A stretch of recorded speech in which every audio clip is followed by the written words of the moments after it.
We were sitting around my in-laws' antique mahogany dining table when my father-in-law slid the luxury Mediterranean cruise itinerary toward me. My name was not just removed, it was violently crossed out in thick red ink. "We have decided to make this family only with no outsiders," he announced to the silent room. I did not cry. I did not scream. I just smiled, politely excused myself, and pulled out my phone to cancel the $30,000 deposit I had paid on my personal platinum card. Their exclusive family vacation was about to become a very quiet staycation. My name is Chloe. I am 35 years old, and for 5 years of marriage, I played the supportive wife to a man who never once stood up for me. Before I continue this story, let me know where you are watching from in the comments below.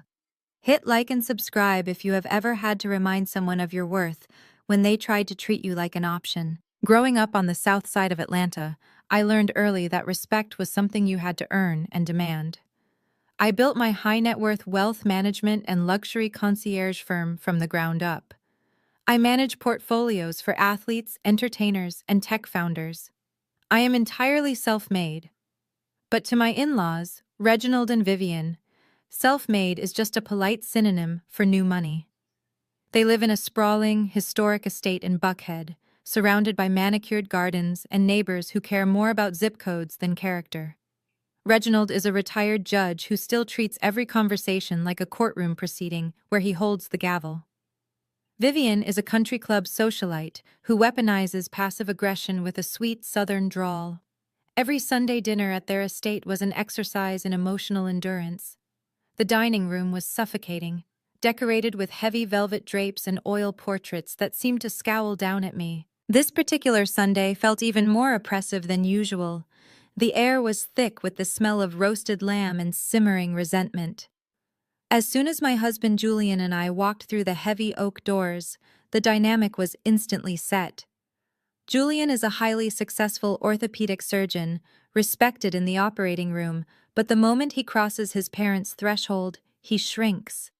He reverts into a spineless mama's boy, desperate for Reginald's nod of approval and Vivian's affection.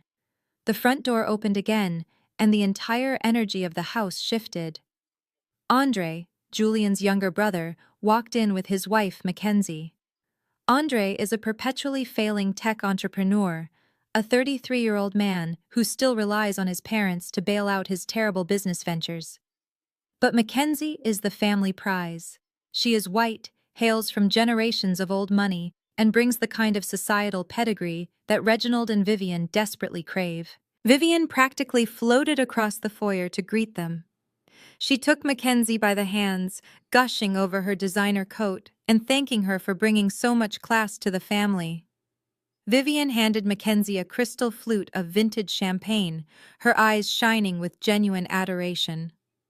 I stood less than 5 feet away, my hands completely empty. Vivian did not even offer me a glass of tap water.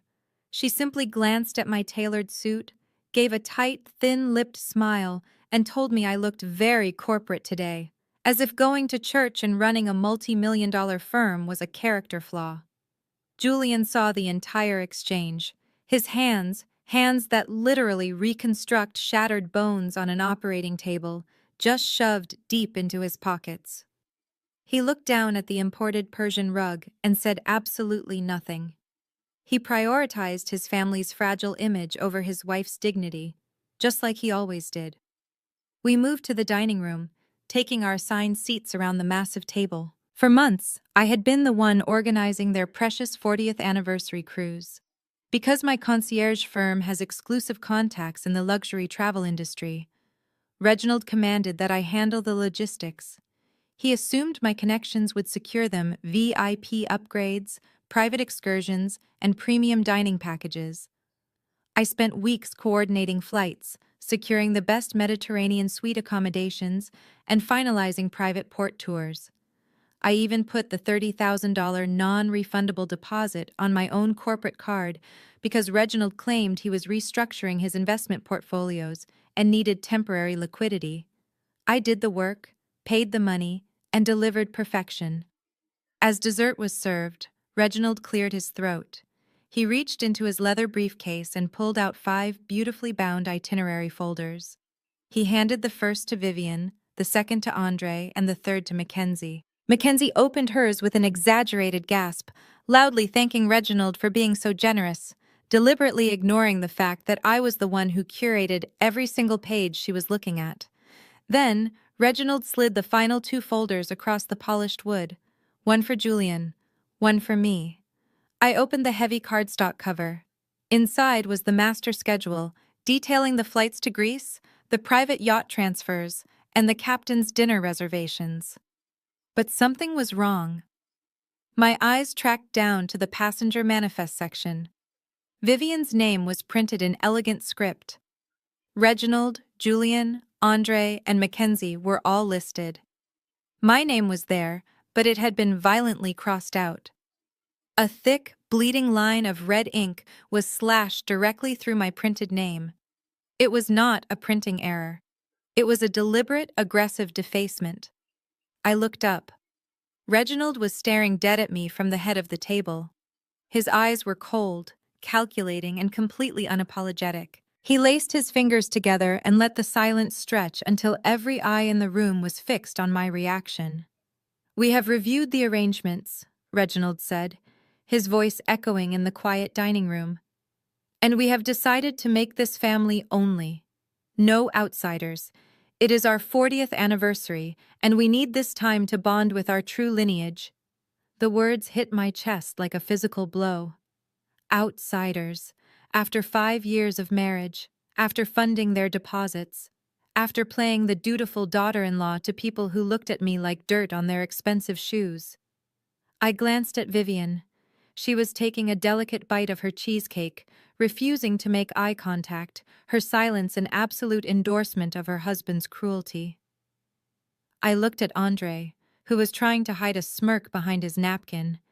Mackenzie leaned back in her chair, a look of profound satisfaction washing over her pale face. But the worst betrayal was sitting right next to me. I turned my head to look at Julian, my husband, the man who stood at an altar and promised to protect me. Julian was staring intently at his plate. His jaw was tight, but his mouth remained completely shut. He did not challenge his father. He did not defend his wife. He just let the humiliation wash over me so he could remain in the safe harbor of his family's approval. My heart hammered against my ribs, hot and furious. A younger, less secure version of me might have burst into tears. I might have demanded an explanation or begged my husband to speak up. I knew that was exactly what Reginald wanted. He wanted me to become the angry, emotional, working-class woman he always claimed I was. He wanted a reaction so he could justify his disdain. I refused to give him the satisfaction. The heat in my chest slowly transformed into absolute, freezing clarity. I closed the folder, smoothing my hand over the leather cover. I looked directly into Reginald's eyes, matching his cold stare with a bright, entirely unbothered smile. "Of course, Reginald," I said, my voice smooth and perfectly measured. "I completely understand. Family only is a wonderful idea." I pushed my chair back, the wooden legs scraping softly against the hardwood floor. I picked up my phone and my purse from the empty chair beside me. "If you will excuse me," I added politely, "I need to use the restroom." I turned and walked away from the table, my heels clicking a steady, calm rhythm down the hallway. I did not look back at Julian. I did not need to. As I stepped into the marble guest bathroom and locked the heavy door behind me, I dropped the polite smile. I pulled out my phone and retrieved my platinum corporate credit card from my wallet. They wanted a family-only trip. I was going to give them exactly what they asked for, starting with the immediate cancellation of the $30,000 dream vacation they had no idea I still controlled. The heavy oak door of the downstairs powder room clicked shut, locking me inside a space that perfectly reflected my in-laws' shallow obsession with status. Floor-to-ceiling Carrara marble, gold-plated faucets, and thick white hand towels excessively monogrammed with their initials. The moment the lock engaged, I let the polite, compliant smile slide completely off my face. I walked over to the gilded mirror and stared at my own reflection. I was not crying. My hands were not shaking. I felt a profound, absolute stillness settling deep into my bones. For 5 years, I had bent over backwards trying to prove my worth to a family that was committed to misunderstanding me. I had swallowed their microaggressions, ignored their backhanded compliments, and financially subsidized their extravagant lifestyle while they looked down their noses at my self-made success. But watching my husband sit there in complete silence while his father publicly stripped me of my dignity was the final clarity I needed. Julian was never going to protect me.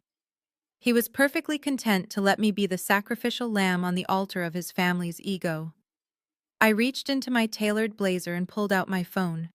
Then, I unzipped my designer clutch and retrieved my corporate platinum credit card. The heavy metal felt cool and solid against my palm.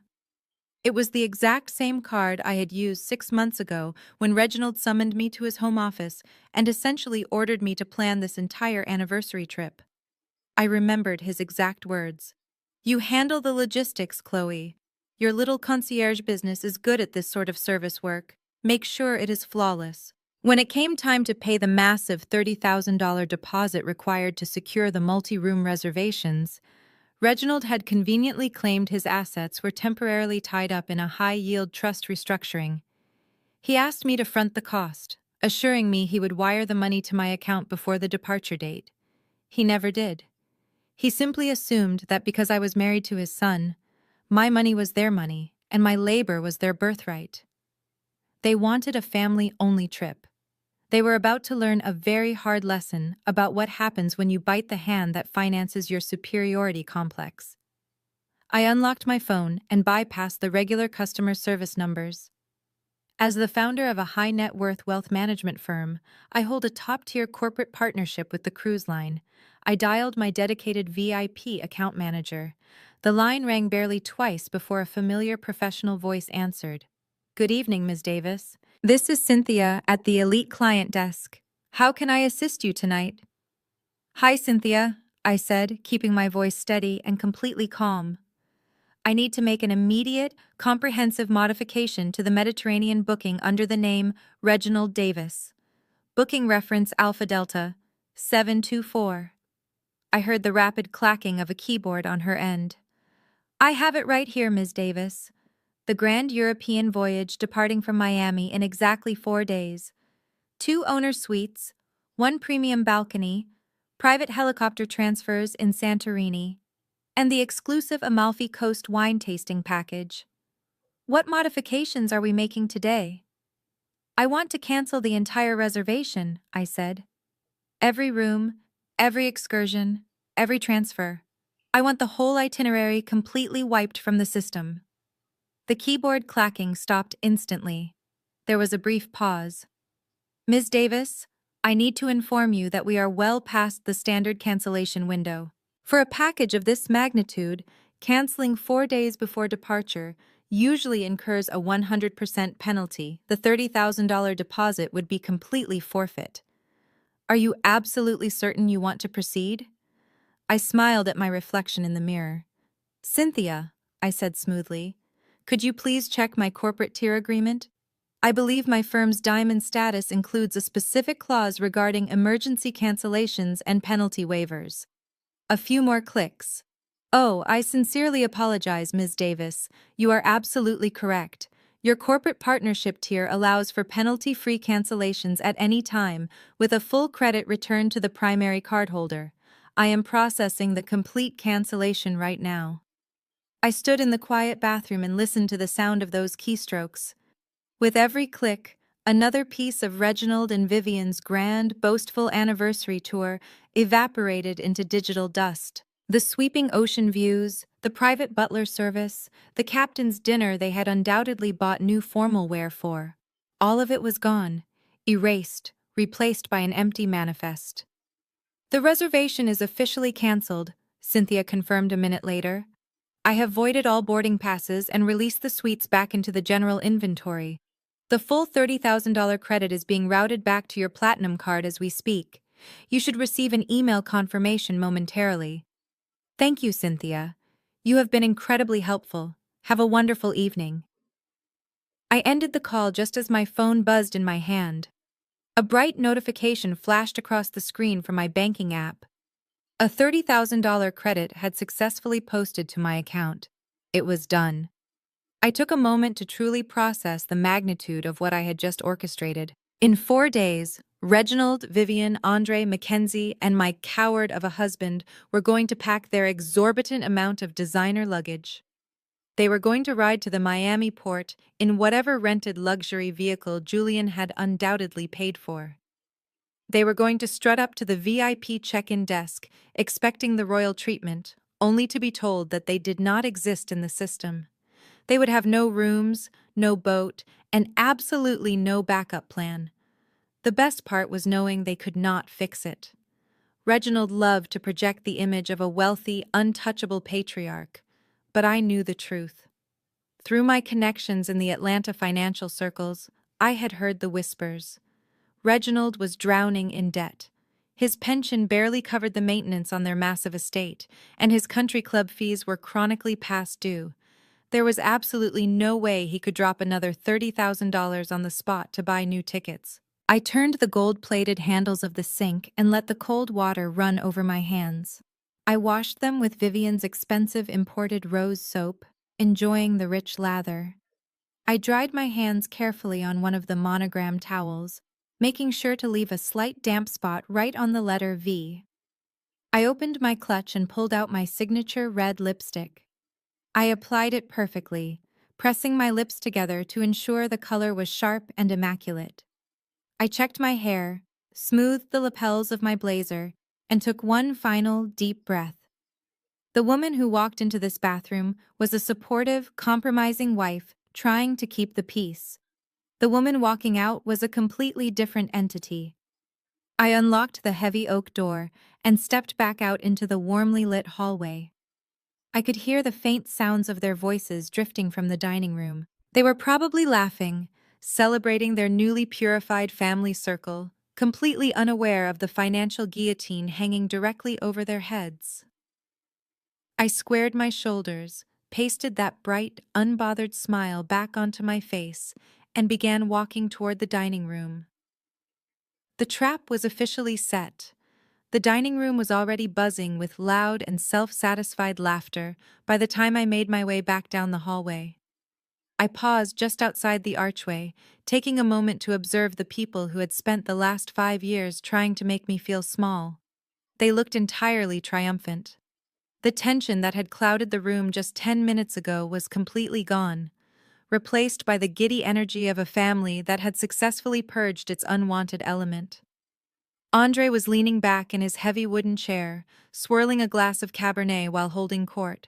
He was already bragging about his grand networking plans for the trip. "I checked the passenger registry through a contact of mine," Andre said loudly, making sure his father was listening. "There are at least 3 major venture capitalists booked in the owner's suites on this sailing. I plan to spend my evenings in the ship's cigar lounge. A few expensive cigars, some premium scotch, and I will have the seed funding for my new tech platform secured before we even dock in Athens."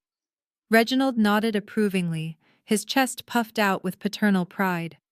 "That is exactly how the game is played, son. You have to put yourself in the room with the right people. Proximity to power is half the battle." It was almost comical. Andre's last 3 business ventures had completely tanked, bleeding through hundreds of thousands of dollars of what I assumed was Reginald's money. He did not need a cigar lounge to secure funding. He needed a miracle. But in this house, delusion was served as the main course. I stepped fully into the dining room, my heels clicking sharply on the hardwood floor. The laughter instantly died down. Vivian abruptly stopped pouring wine, and Julian visibly stiffened in his chair, his eyes darting toward me with a look of pure panic. He was bracing himself for an argument. He thought I had gone to the bathroom to cry, and that I was returning to cause a scene that would embarrass him. Instead, I offered the room a warm, bright smile. I glided back to my chair and casually picked up my designer purse. Mackenzie noticed my relaxed demeanor and immediately narrowed her eyes. She could not stand it when I did not play the victim.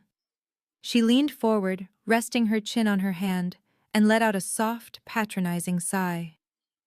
It really is for the best, Chloe, Mackenzie said, her voice dripping with fake sympathy. You work so hard. You look exhausted all the time. Taking a week off alone here in Atlanta will be good for you. You can use the quiet time to catch up on your little bookkeeping business without any distractions. My little bookkeeping business. It was her favorite insult. Mackenzie had never worked a day in her life, relying entirely on her family's massive trust fund to fund her lifestyle. She knew perfectly well that I ran a highly successful wealth management firm that handled multi-million-dollar portfolios for elite clients. But calling it a little bookkeeping business was her way of reminding me of my working-class roots. She wanted to shrink my self-made success down to something she could dismiss. A few hours ago, that comment would have made my blood boil. But knowing what I had just done, her arrogance was nothing short of delicious. You are absolutely right, Mackenzie, I said, keeping my voice light and agreeable. Running a business takes a lot of focus. And honestly, I think it is beautiful that you all are taking this time for yourselves. Family bonding is crucial. You all deserve exactly what is coming to you on this trip. Reginald looked slightly confused by my lack of resistance, but he quickly masked it with a smug smile. I am glad you are being mature about this, Chloe. We will be sure to send you a postcard from Santorini. Please do, I replied cheerfully. I walked over to Julian. My husband was exhaling a long, shaky breath, looking at me like I had just spared his life. He was so incredibly relieved that I was swallowing my pride so he would not have to stand up to his father. He gave me a weak, grateful smile. I leaned down and pressed a soft kiss to his cheek. His skin felt cold. I'm going to head home, Julian, I whispered, just loud enough for the table to hear. I will let you all enjoy your family time. Have a wonderful evening. I turned and walked out of the dining room without waiting for a response. I did not look back. I walked through the grand foyer, past the massive crystal chandelier and the oil portraits, and pulled open the heavy oak front door. The cool Atlanta evening air hit my face, crisp and refreshing. I walked down the sweeping brick driveway toward my car. I unlocked my sleek black Porsche, a car I had bought and paid for with my own money, and slid into the driver's seat. The leather interior smelled like expensive perfume and quiet victory. Before I started the engine, I rolled down the window and looked back at the sprawling estate. From the outside, it looked like a fortress of untouchable wealth and prestige. But I knew the truth. It was a house built on secrets, funded by debt, and held together by sheer arrogance. They thought they had put me in my place today. They thought they had drawn a line in the sand to protect their precious bloodline from an outsider. I pressed the push-to-start button, and the engine roared to life with a deep, satisfying purr. I pulled out of the driveway and merged onto the quiet suburban street, leaving their toxic Sunday dinner far behind me. Let them pack their designer luggage. Let Andre prepare his empty business pitches. Let Mackenzie brag to her trust fund friends about her upcoming yacht transfers. They had exactly 4 days left of their beautiful illusion. In 4 days, they would show up at the Miami port with utterly worthless boarding passes, and their exclusive family vacation would officially become the most expensive humiliation of their lives. 3 days before their supposedly grand departure, I was sitting on the emerald green velvet chaise lounge in our master bedroom, sipping a cup of black coffee and watching a masterclass in absolute delusion. Julian had his massive custom leather luggage splayed wide open across our king-sized bed. He was humming a cheerful rhythm under his breath, carefully folding a stack of designer linen shirts and khaki trousers. Watching him pack for a vacation that I had already completely erased from the cruise line's database was a surreal experience. He was entirely oblivious. He moved with the light, breezy energy of a man who believed he had successfully navigated a minor domestic hurdle and was now coasting toward a luxurious Mediterranean horizon. He paused to admire a new pair of Italian leather loafers before tossing them into his suitcase. He glanced over at me, his expression shifting into a mask of mild, patronizing annoyance. You know, Chloe, you really overreacted the other night, Julian said, his tone casual, as if we were discussing the weather rather than his family publicly humiliating me. Leaving the dinner early like that made me look bad. Dad was just stressed about the final details of the trip. You are being overly sensitive. You should have just stayed and eaten your dessert. I took a slow sip of my coffee, letting the warm, bitter liquid ground me. My husband was standing in a house that I paid the primary mortgage on, packing for a trip that I had initially funded, and telling me I was overly sensitive for not wanting to sit quietly while his father verbally slapped me in the face. I did not want to ruin the family-only atmosphere, I replied smoothly, keeping my face completely devoid of emotion. I was just respecting your father's wishes. Julian waved a hand dismissively, clearly not wanting to dive into the emotional reality of his cowardice. Exactly. It is just for 1 week. We will do a trip, just the two of us, later this year. Maybe we can rent a cabin up in the mountains. He turned back to his open suitcase, zipping up a compartment. He cleared his throat. The casual breeze in his voice suddenly stiffened into something much more calculated. Anyway, Julian continued, keeping his back to me, since you are not coming, I need you to do me a small favor. Can you transfer $5,000 into my checking account before noon today? I lowered my coffee mug, placing it gently onto the glass side table. The sheer audacity of the request hung in the air, so thick and heavy I could practically see it. He had sat in silence while his family uninvited me from a European vacation, and now he was asking me to give him $5,000 in spending money to enjoy it without me. Excuse me? I asked, my voice dangerously quiet. Julian turned around, feigning a look of innocent confusion. 5,000, he repeated, as if I had simply misheard the amount. Just for excursions and incidentals. The cruise is paid for, obviously, but I need liquid cash for the ports. You are an orthopedic surgeon, Julian, I pointed out, leaning back into the chaise lounge. You make exceptional money. Why do you need me to wire you $5,000 for incidentals? A flash of genuine panic crossed Julian's face before he quickly masked it with irritation. We kept our business finances separate, but Julian had a terrible habit of living right up to the edge of his massive paycheck. He drove a car he leased for too much money, bought custom suits to impress his father, and constantly picked up the tab at expensive dinners to maintain the illusion that he was the golden son. He made a surgeon's salary, but he spent it like a billionaire, which meant his actual bank accounts were often embarrassingly tight. I just have a lot of capital tied up right now, Julian lied smoothly, shifting his weight from one foot to the other. And I promised Andre I would cover the private wine tours in Tuscany and the yacht rental in the Amalfi Coast. You promised Andre? I repeated, letting the incredulity bleed into my words. Andre is 33 years old. Why are you subsidizing his vacation? Julian's jaw tightened. He walked over to the edge of the bed, his voice dropping into a harsh, defensive whisper. Because Mackenzie's parents might be flying into Greece to meet us at the port, okay? Her family is incredibly wealthy. I cannot look like a cheapskate in front of them. Andre is trying to pitch her father on his new tech platform. If I do not cover the luxury excursions, it makes our whole family look broke. I need to maintain the standard. I stared at him, dissecting the pathetic reality of his situation. He was not asking for $5,000 to enjoy his vacation. He was asking for $5,000 to buy the approval of his white, trust fund sister-in-law and her billionaire parents.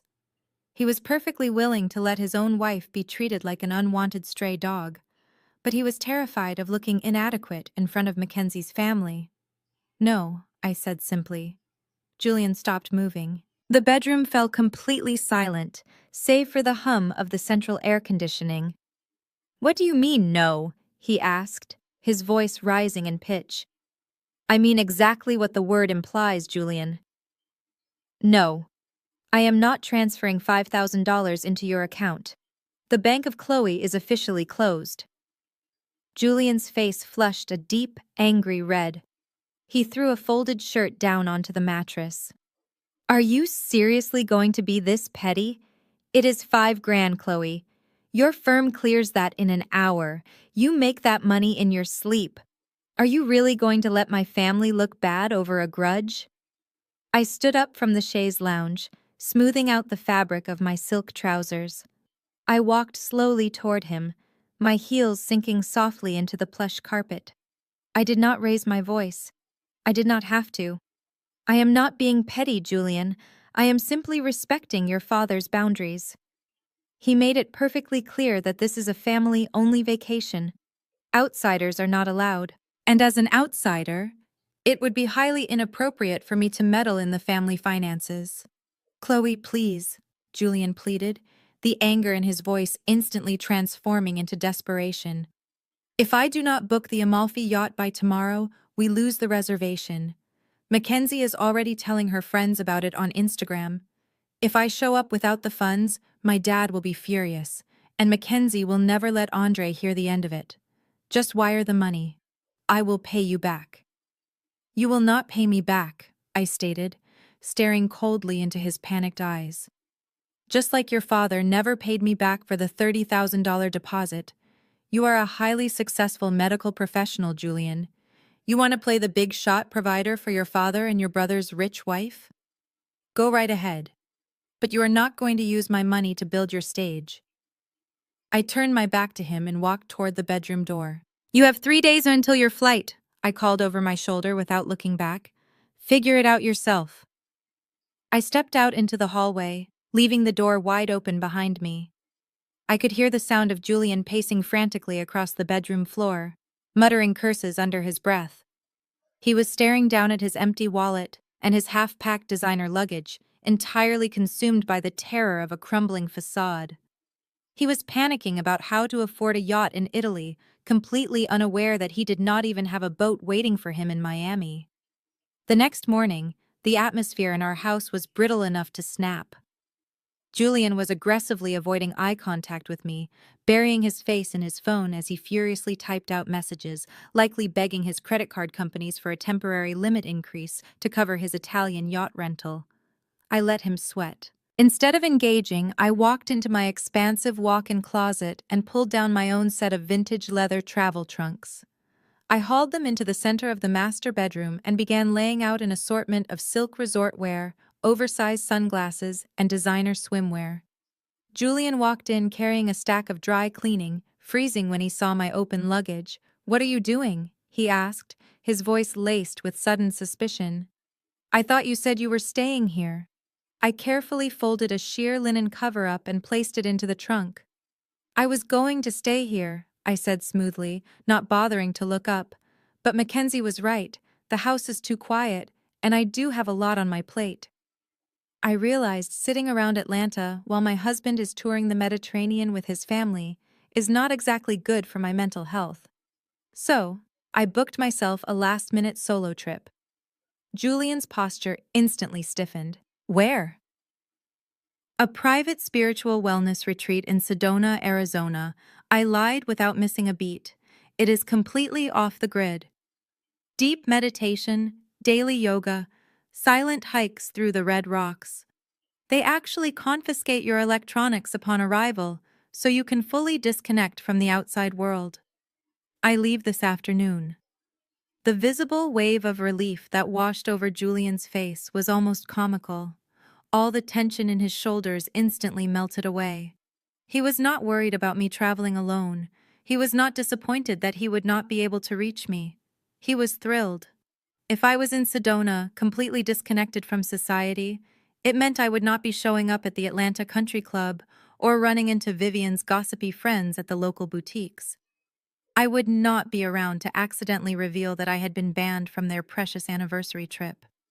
My absence in Atlanta perfectly protected his family's carefully crafted narrative. "That is actually a fantastic idea, Chloe," Julian said, his voice dripping with forced enthusiasm. "You have been working so hard lately. You deserve some time to unplug and detox. A silent retreat sounds exactly like what you need." "Yes," I agreed, offering him a serene, perfectly practiced smile.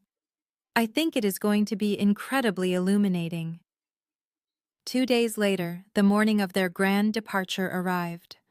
Julian was a bundle of frantic, nervous energy. He had spent the last 48 hours practically living on his phone, frantically trying to shuffle funds around to cover his promised excursions. When the black stretch limousine pulled up to our driveway to take him to Reginald's estate, where the rest of the family was waiting to ride to the airport together, Julian grabbed his bags with trembling hands. He leaned in and gave me a distracted, hasty kiss on the cheek. "Have a great time in Sedona," he said, already looking past me toward the idling car. "Find your center. I will text you when we land in Greece, just in case you get your phone back." "Have a safe flight, Julian," I replied, my voice cool and steady. "Enjoy the family bonding." I stood on the front porch and watched him climb into the back of the limousine. As the heavy car pulled away, turning the corner and disappearing from sight, the polite, supportive wife persona I had worn for 5 years vanished with it. I walked back inside, locked the front door, and picked up my phone. "Marcus," I said when my private driver answered, "I am ready. Bring the car around." 10 minutes later, I was sliding into the plush leather back seat of my customized Escalade. But I was not heading to Hartsfield-Jackson International Airport to catch a commercial flight to Arizona. "Take me to the DeKalb Peachtree Private Aviation Terminal, Marcus," I instructed, checking my watch. "The pilots are expecting us in 30 minutes. Julian and his family were currently sitting in the commercial departure lounge, probably sipping overpriced mimosas and loudly bragging to anyone who would listen about their European vacation. They were flying first class, an expense Reginald had undoubtedly put on a high-interest credit card to maintain his wealthy patriarch image. But I did not do commercial lines. My wealth management firm owned a fractional share in a Gulfstream jet, and today, that jet was taking me exactly where I needed to be. When we arrived at the private tarmac, I bypassed security completely, walking straight up the air stairs and into the luxurious cabin. The flight attendant handed me a crystal glass of sparkling water before I even sat down. "Clear skies all the way to Florida, Ms. Davis," the captain announced over the intercom. "We will have you on the ground in just under 2 hours." I leaned back into the cream leather seat and watched the Atlanta skyline shrink beneath the clouds. I was not going to a silent retreat in the desert. I was flying directly to the epicenter of the impending disaster. I was flying to Miami. The thick, humid air of southern Florida hit me the moment I stepped off the jet. A sleek black car service was already waiting on the tarmac to whisk me away. As we drove through the vibrant, sun-drenched streets of Miami, my anticipation began to build into a sharp, thrilling edge. I had my assistant book the absolute best accommodation the city had to offer, not just for the luxury, but for the strategic vantage point. The car pulled up to a towering, ultra-luxury glass hotel situated right on the waterfront. I handed my keys to the valet and walked into the grand lobby, bypassing the regular check-in desk and heading straight for the VIP concierge. Within minutes, I was riding the private elevator up to the top floor. I unlocked the double doors of the penthouse suite, and the sheer scale of the room took my breath away. It was a sprawling oasis of modern art, white marble floors and floor-to-ceiling windows. But I did not care about the imported Italian furniture or the massive soaking tub. I walked straight across the living room and pushed open the heavy glass doors leading out to the wraparound balcony.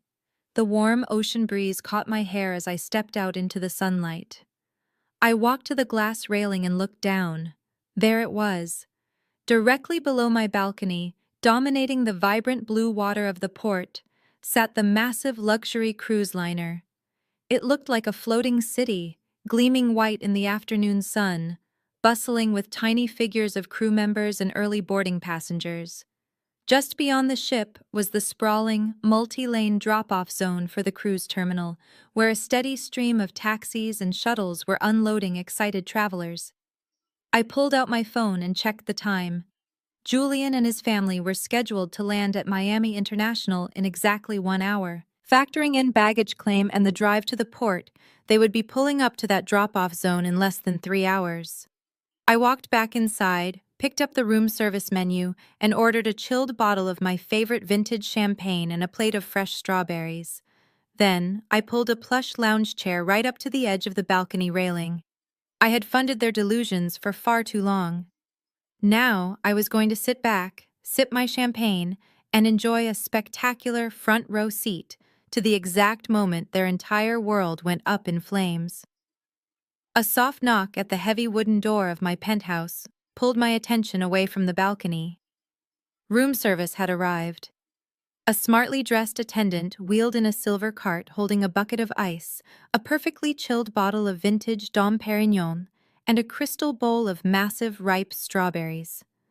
I tipped him generously, locked the door behind him, and carried the ice bucket out to the glass table next to my lounge chair. The afternoon sun was beating down on Miami, casting a brilliant golden light over the turquoise water of the bay. I popped the cork, the satisfying sound echoing slightly against the high walls of the balcony, and poured the pale gold liquid into a crystal flute. I took a slow, deliberate sip. It tasted like absolute freedom. I reached into my tote bag and pulled out a pair of high-powered marine binoculars I had specifically purchased for this occasion. I rested my elbows on the glass railing and brought the lenses to my eyes, adjusting the focus dial until the bustling drop-off zone 20 stories below came into sharp, high-definition clarity. The port was absolute chaos. Thousands of people were swarming the pavement, dragging suitcases and herding excited children toward the massive, floating city waiting at the dock.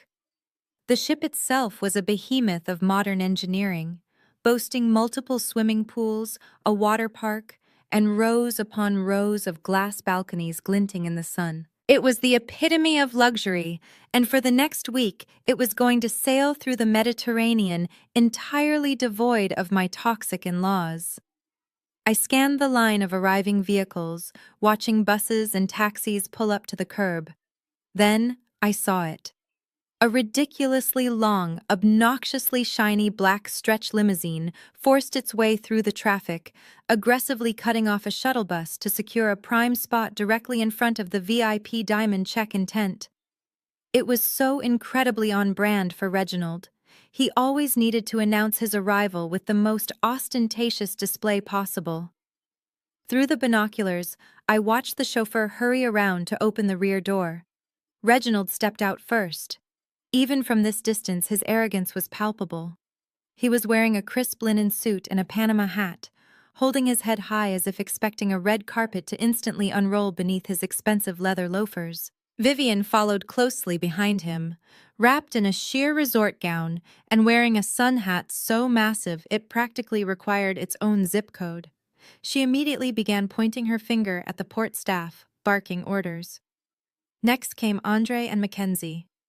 Mackenzie was dressed head to toe in loud, recognizable designer labels, her blonde hair perfectly styled for the travel vlog I was sure she was already filming. Andre draped an arm around her waist, looking incredibly smug, holding a thick leather cigar case in his free hand. He was probably already rehearsing his fake business pitches, preparing to scam wealthy investors while spending money his brother did not actually have. Finally, Julian emerged from the limousine. He looked stressed.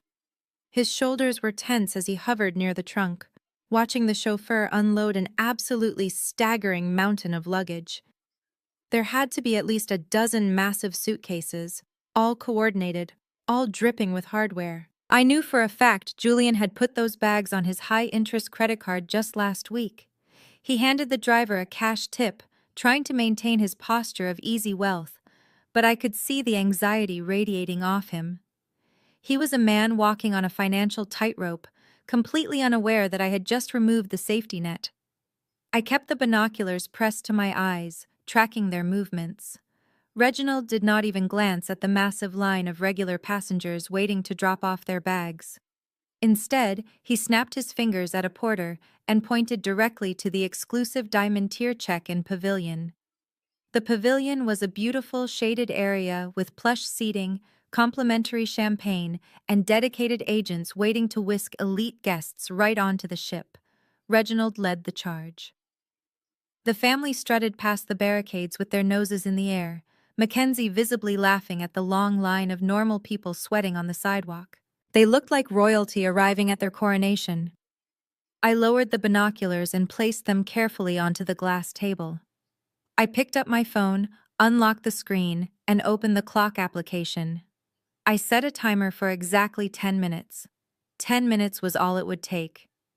It would take 2 minutes for the porter to load their excessive luggage onto a brass cart. It would take 3 minutes for Reginald to proudly present his passports and the printed confirmation number at the mahogany desk. It would take another 2 minutes for the agent to type the number into the system and get a bright red error screen.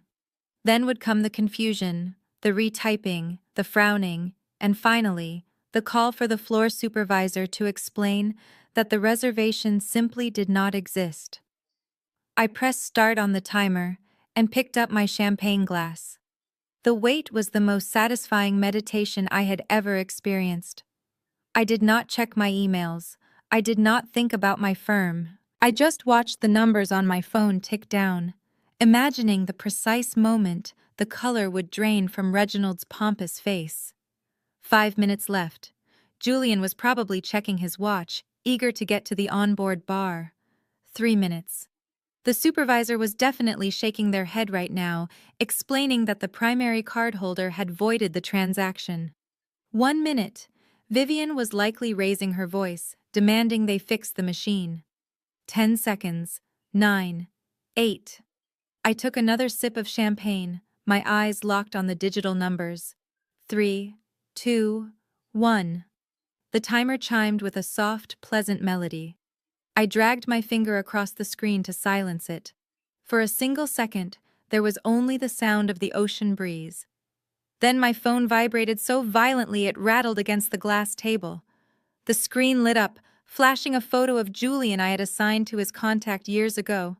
The call was coming in right on cue. The illusion had shattered, the panic had set in, and my husband was desperately calling the one person he thought could save him.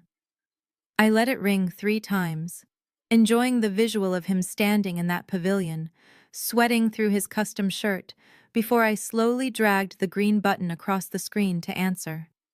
"Hello, Julian," I answered, keeping my tone light and perfectly pleasant, as if I had not a care in the world. "Chloe, thank God you picked up," Julian gasped into the receiver.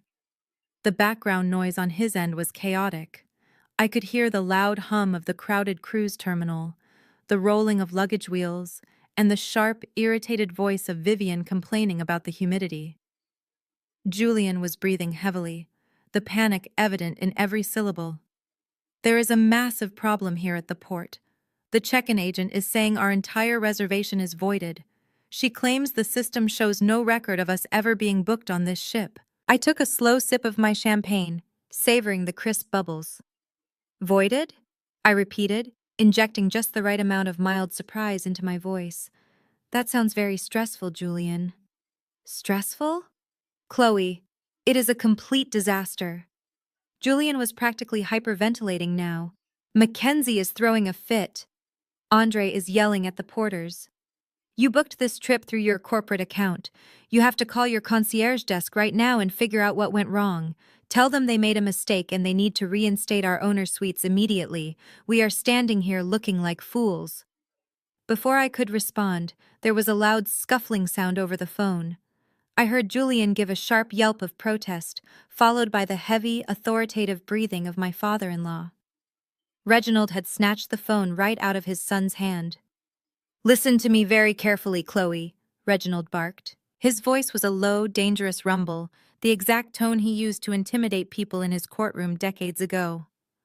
"I do not know what kind of incompetent administrative error your little firm made, but you are going to fix it right this second. I have my family standing in the heat like common tourists. You call whoever you need to call, apologize for your mistake, and get our boarding passes printed. Do I make myself clear?"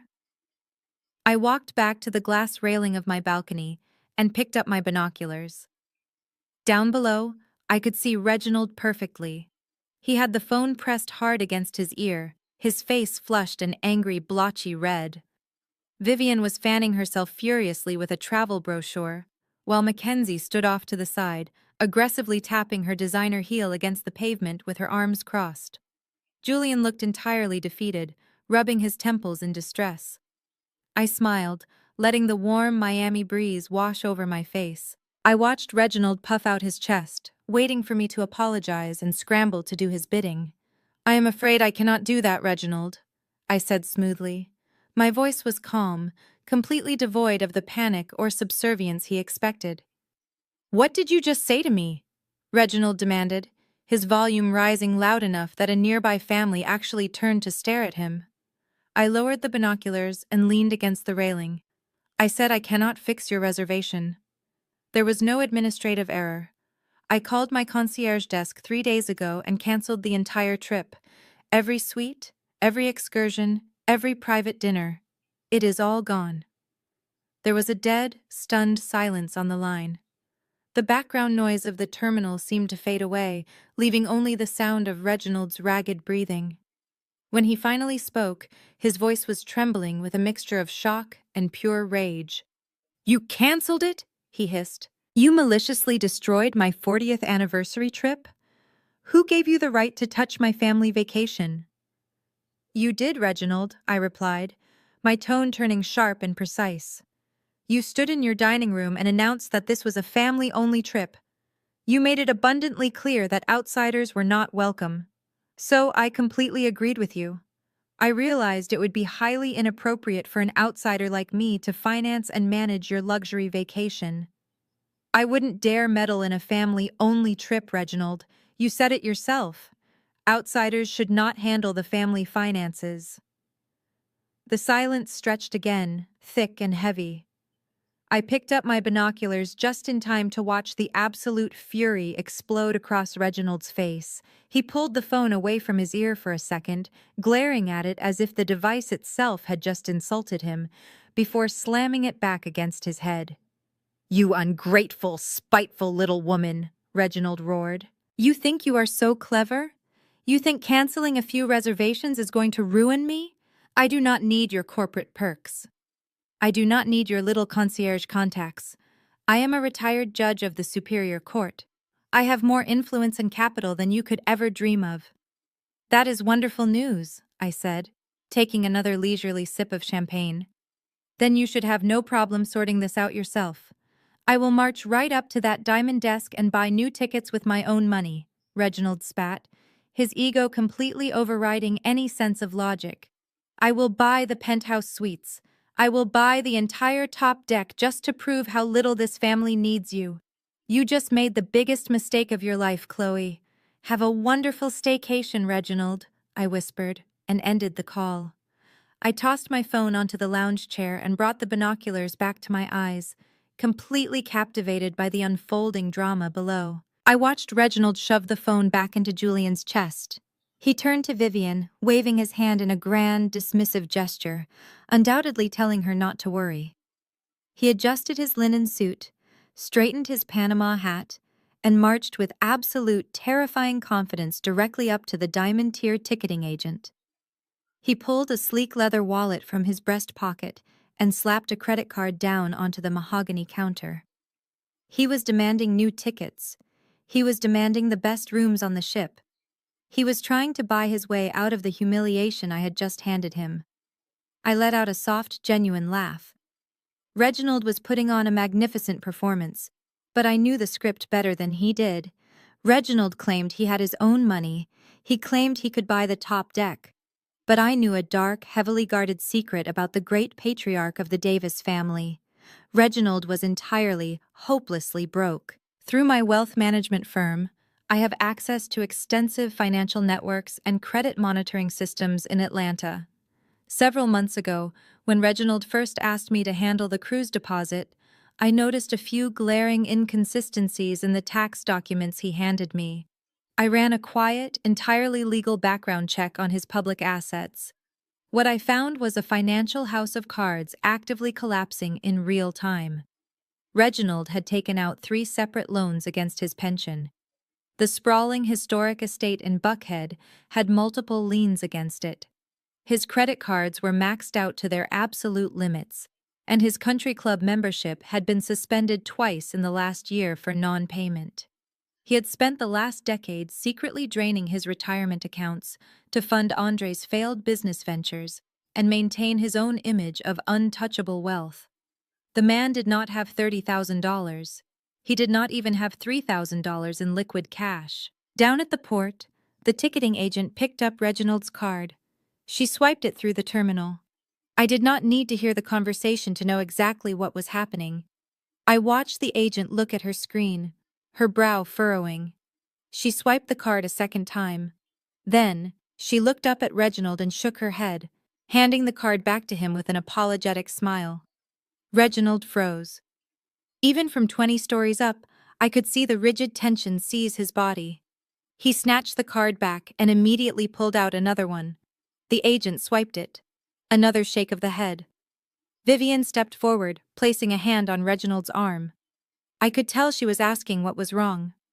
Reginald aggressively brushed her hand away, digging through his wallet in a blind panic. He pulled out a third card. A fourth. Declined, declined, declined.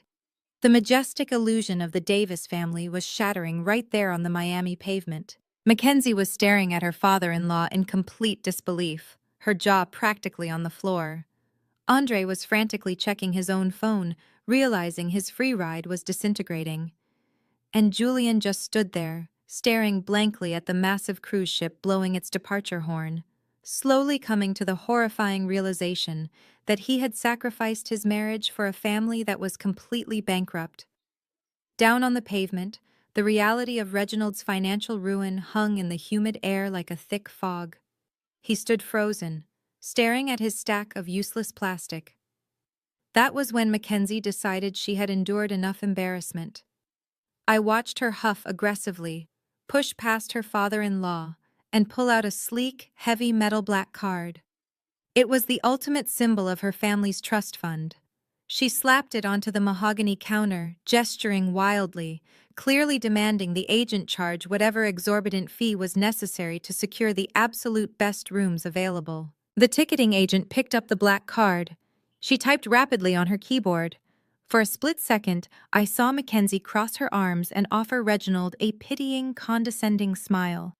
She was thrilled to be the wealthy savior of the bankrupt Davis family. But the agent did not hand back boarding passes. Instead, she pointed at her computer monitor and shook her head. Through my binoculars, I could clearly read her lips. I am sorry, ma'am. The ship is completely sold out. Mackenzie leaned over the counter, pointing angrily at the black card. I knew exactly what she was saying. She was telling the agent to kick someone else off the boat. She was demanding they upgrade her at any cost. But the agent stood firm. Cruise ships have strict maritime capacity laws. There was simply no room. Mackenzie's generational wealth was completely useless.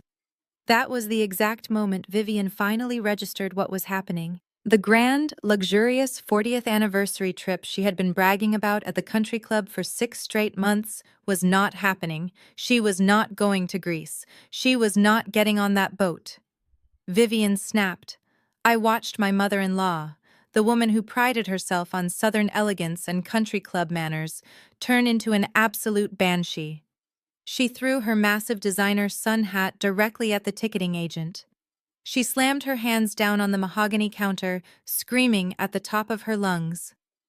I could not hear the exact words from my balcony, but her body language was unmistakable. She was demanding to see the captain.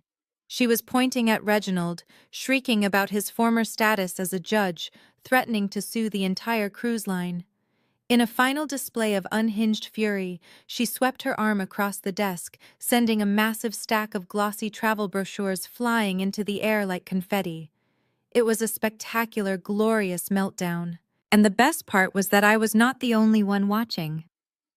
Just behind the velvet ropes of the diamond check-in line, a teenager wearing a bright neon tank top had their smartphone raised high in the air. The camera was pointed directly at Vivian. They were capturing every single shriek, every flailing arm, every moment of her absolute indignity. Within seconds, 2 burly port security guards approached the pavilion. They did not care that Reginald used to wear a robe in a courtroom. They did not care about Mackenzie's black card. They calmly but firmly instructed the entire Davis family to collect their belongings and vacate the premises immediately. The humiliation was absolute. The family was herded out of the shaded, luxurious VIP tent and pushed back out into the blistering Miami sun. They stood on the concrete curb, surrounded by their mountain of heavy designer luggage. The stretch limousine that had dropped them off was long gone, having already departed to pick up another client. They had no car, no boat, and nowhere to go. They just stood there, baking in the heat, watching thousands of other passengers happily boarding the massive ship. I lowered my binoculars and walked back inside the air-conditioned comfort of my penthouse. I sat down on the plush white sofa and opened the Instagram application on my phone. I searched for a few popular Miami local drama pages, knowing how fast the internet moves. It took less than 45 minutes. There it was, posted on a page with over 1 million followers. The caption read, "Entitled Rich Lady Destroys Check-in Desk After Missing Her Cruise." I clicked the video and turned the volume all the way up. Vivian's voice echoed through my quiet living room, shrill and hysterical. "Do you know who my husband is? We are the Davis family of Atlanta. You are ruining our 40th anniversary. I want the captain down here right now." The video had already amassed 50,000 views. The comment section was a goldmine of absolute mockery. People were tearing apart her outfit, laughing at her entitlement, and pointing out the panicked, embarrassed expressions of the rest of the family standing behind her. Vivian's carefully curated image of refined, quiet luxury was completely obliterated in a 60-second clip of public hysteria. My phone buzzes in my hand, interrupting the video. It was a text message from Julian. Given the circumstances, a normal husband might have texted an apology. He might have asked why I canceled the trip, or begged me to help them find a hotel since his father was apparently completely broke. But Julian was not a normal husband. Julian was a man entirely consumed by his family's toxic obsession with appearances. I opened the message. It was a massive paragraph of pure, misdirected rage. "How could you do this?" Julian wrote. "Do you have any idea how embarrassing this is? Mackenzie's father was supposed to fly his private jet to Greece to meet us at the port in Athens. He was expecting us to host him on the ship. We are standing on the curb like homeless people right now. You humiliated me in front of Mackenzie. You made me look like a fraud to my own sister-in-law. How am I supposed to look her family in the eye after this?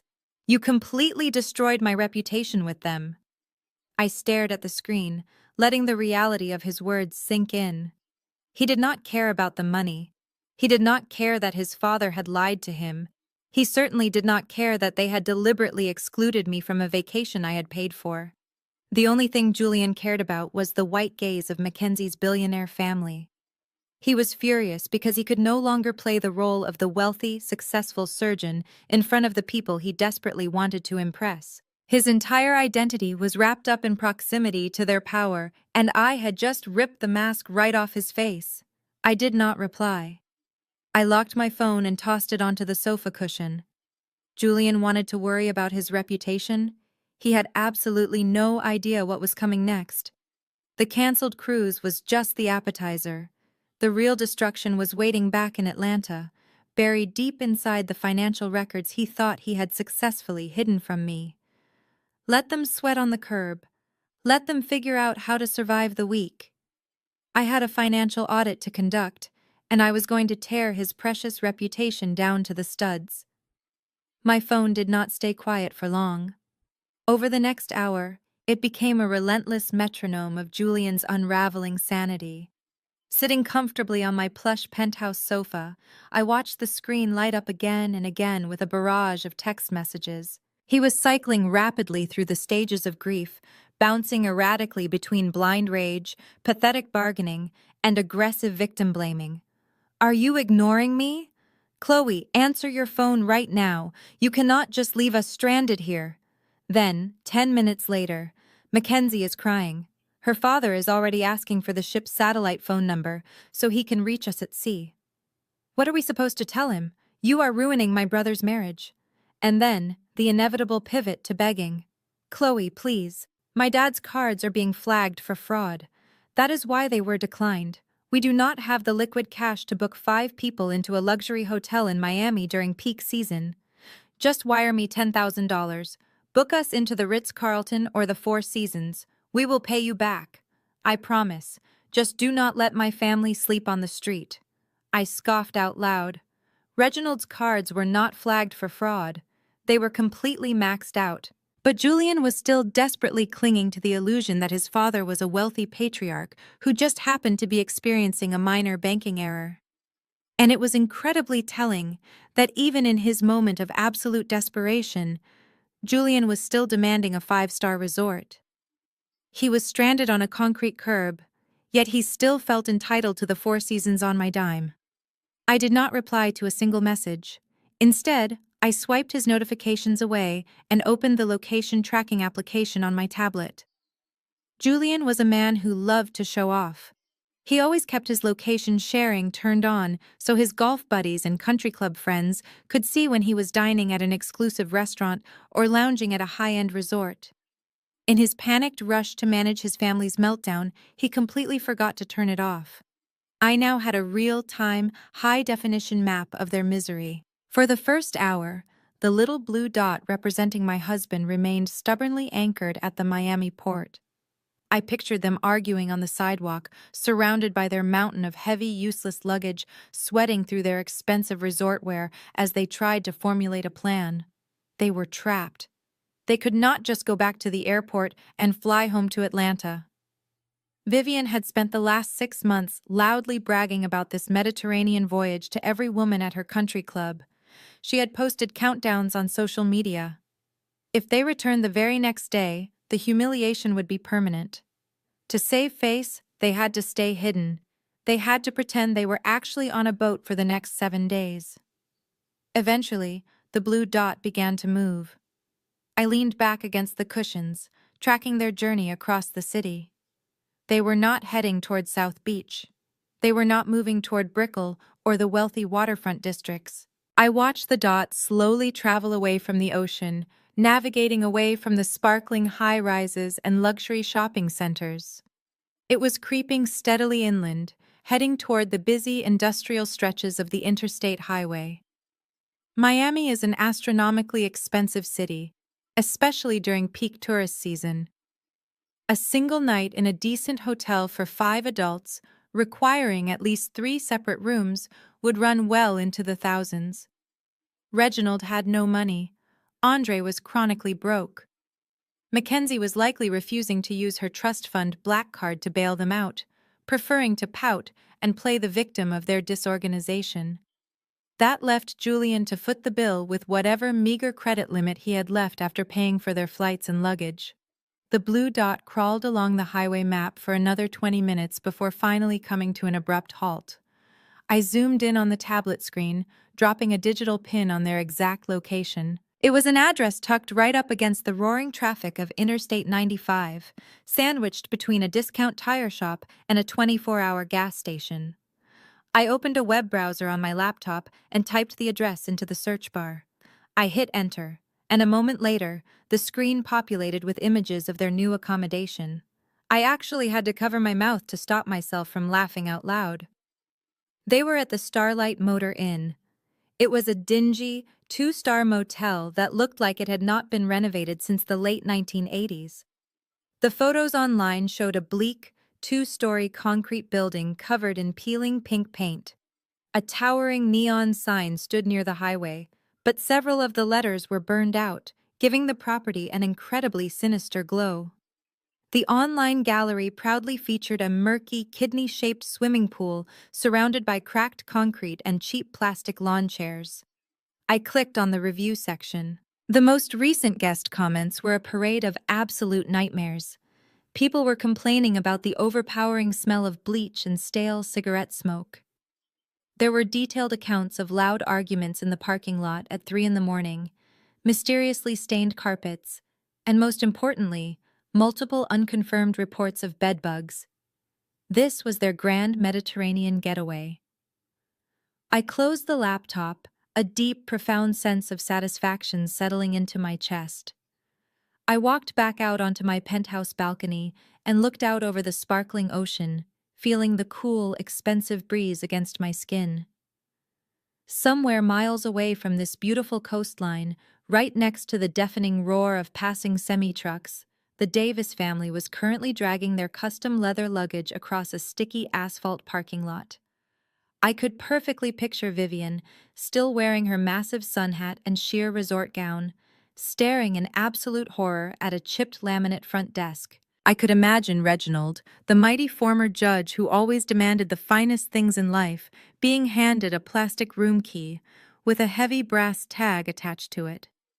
And Mackenzie, the trust fund princess, realizing she was about to spend the next 7 days hiding in a roach motel, just so her in-laws would not lose face in front of their wealthy friends.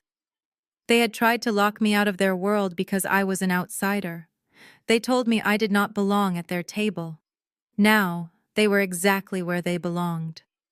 I took a deep breath, perfectly at peace, ready to begin digging into the financial audit that would ensure they could never afford to look down on me again.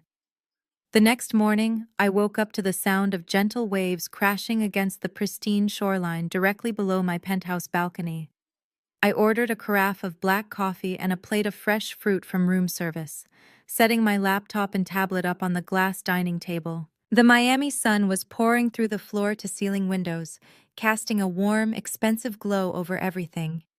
It was the perfect environment to sit back and watch a masterclass in digital desperation. I opened the Instagram application on my tablet. I knew my in-laws. I knew they could never simply log off and suffer in silence. Their entire existence was fueled by the validation of the Atlanta Country Club elite. If they did not post about their luxury vacation, it was as if the vacation never happened at all. They were going to try and fake it, and I was going to capture every single humiliating detail. Vivian was the first to break the silence. Right around 10 in the morning, a new photo popped up on her feed. The caption read, "Day 1 at sea, soaking in the majestic Mediterranean sun, feeling incredibly blessed." I clicked on the image and immediately burst into laughter. Vivian had clearly forced Reginald to take the photo from an incredibly low, specific angle. She was lounging in a chair, wearing her massive designer sun hat and oversized sunglasses, smiling brightly at the camera. But the framing was hilariously tight. She had cropped out the peeling pink paint of the motel exterior and the murky kidney-shaped pool entirely. Behind her, all you could see was a patch of blue sky and a single generic palm tree. However, her cropping skills were not as flawless as she thought. If you zoomed in just slightly on the bottom left corner, you could see the armrest of the chair she was sitting on. It was not the plush, teak wood lounger you would find on a multi-million-dollar cruise ship. It was a cheap, sun-faded, white plastic lawn chair with a cracked edge. Even better, reflected perfectly in the dark lenses of her oversized sunglasses, was the unmistakable neon sign of the 24-hour gas station across the highway. I took a screenshot. By noon, Mackenzie joined the charade. As someone from a younger, more chronically online generation, Mackenzie was far more sophisticated in her deception, but also far more arrogant.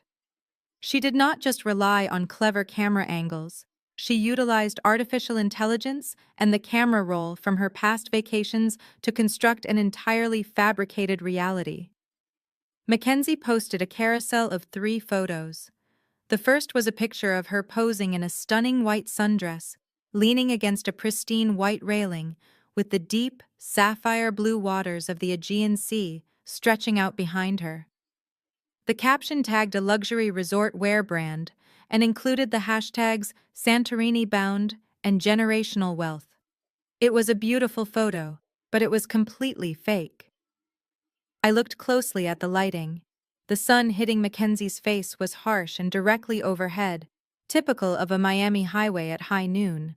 But the lighting on the ocean background was soft, golden, and angled like a late afternoon sunset. She had used a background replacement filter to erase the Starlight Motor Inn parking lot and drop herself onto a Greek island. The second photo in her carousel was even more pathetic. It was a picture of two glasses of champagne clinking together against a backdrop of rolling ocean waves. I recognized that photo immediately. Mackenzie had posted that exact same picture 3 years ago during a trip she took to Cabo San Lucas. She had just cropped it differently and slapped a vintage filter over it to make it look new. I took another screenshot. I sat back and marveled at the sheer psychological weight of what they were doing. They were currently sitting in a roach-infested motel room next to an interstate highway.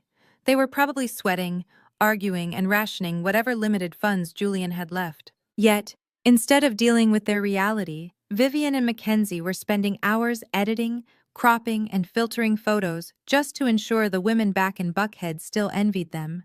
They were prisoners of their own pretentious image. As the evening approached, I waited for the main event. I knew Julian would not be able to resist contributing to the lie.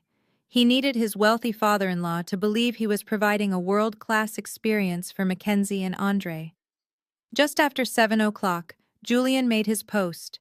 It was a photo of a thick, juicy ribeye steak beside a loaded baked potato and a glass of red wine. The lighting was dim and moody. The caption read, "Exclusive dining at the captain's table. Incredible cuts tonight, truly a voyage to remember." I zoomed in on the photo, my eyes scanning the image like a forensic investigator. Julian was a terrible liar. He was trying to pass this off as a Michelin star experience on a luxury liner, but the details screamed highway roadhouse.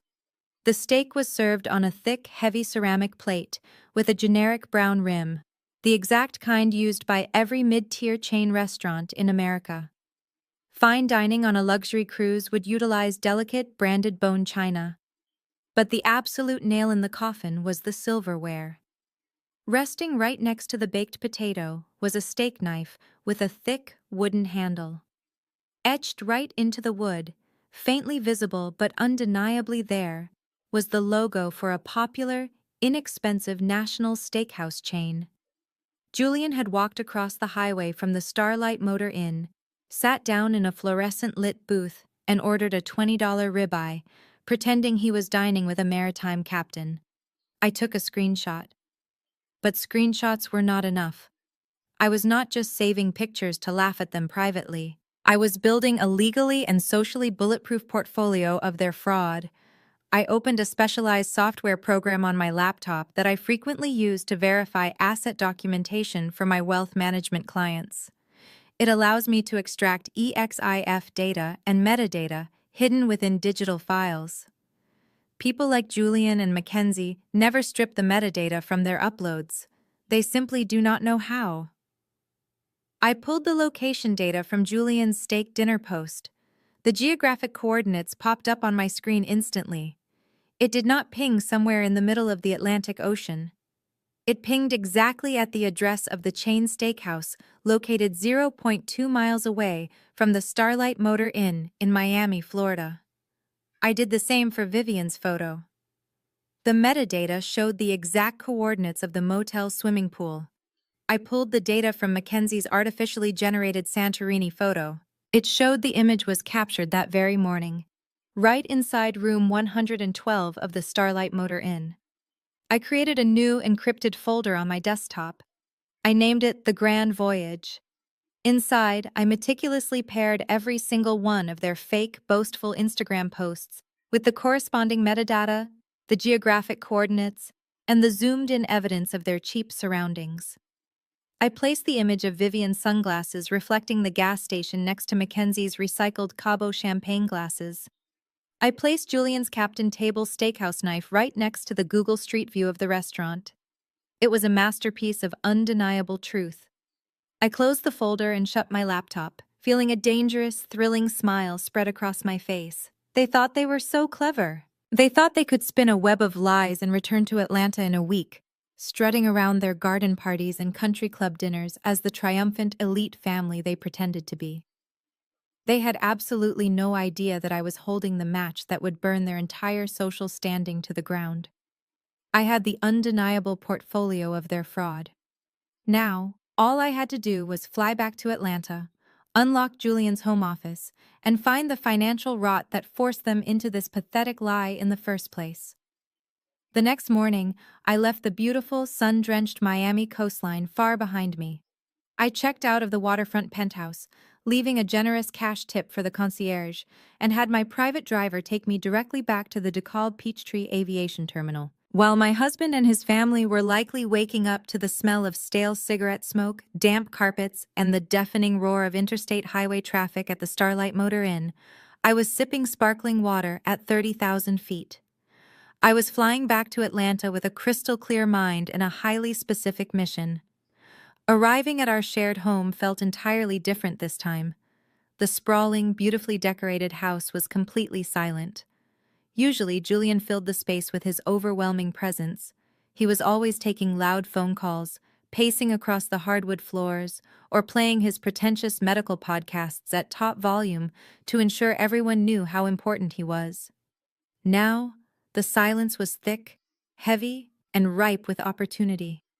I dropped my vintage travel trunks in the grand foyer and walked straight past the kitchen. I did not come home to unpack my clothes or rest. I came home to hunt. I pushed open the heavy double doors leading into Julian's home office. The room was a monument to his fragile ego. It featured dark mahogany walls, expensive leather-bound medical journals he never actually read, and his framed surgical degrees hung perfectly under gallery-quality lighting. He wanted anyone who walked into this room to feel intimidated by his intellect and success. But beneath that polished, carefully curated surface, the room was an absolute disaster.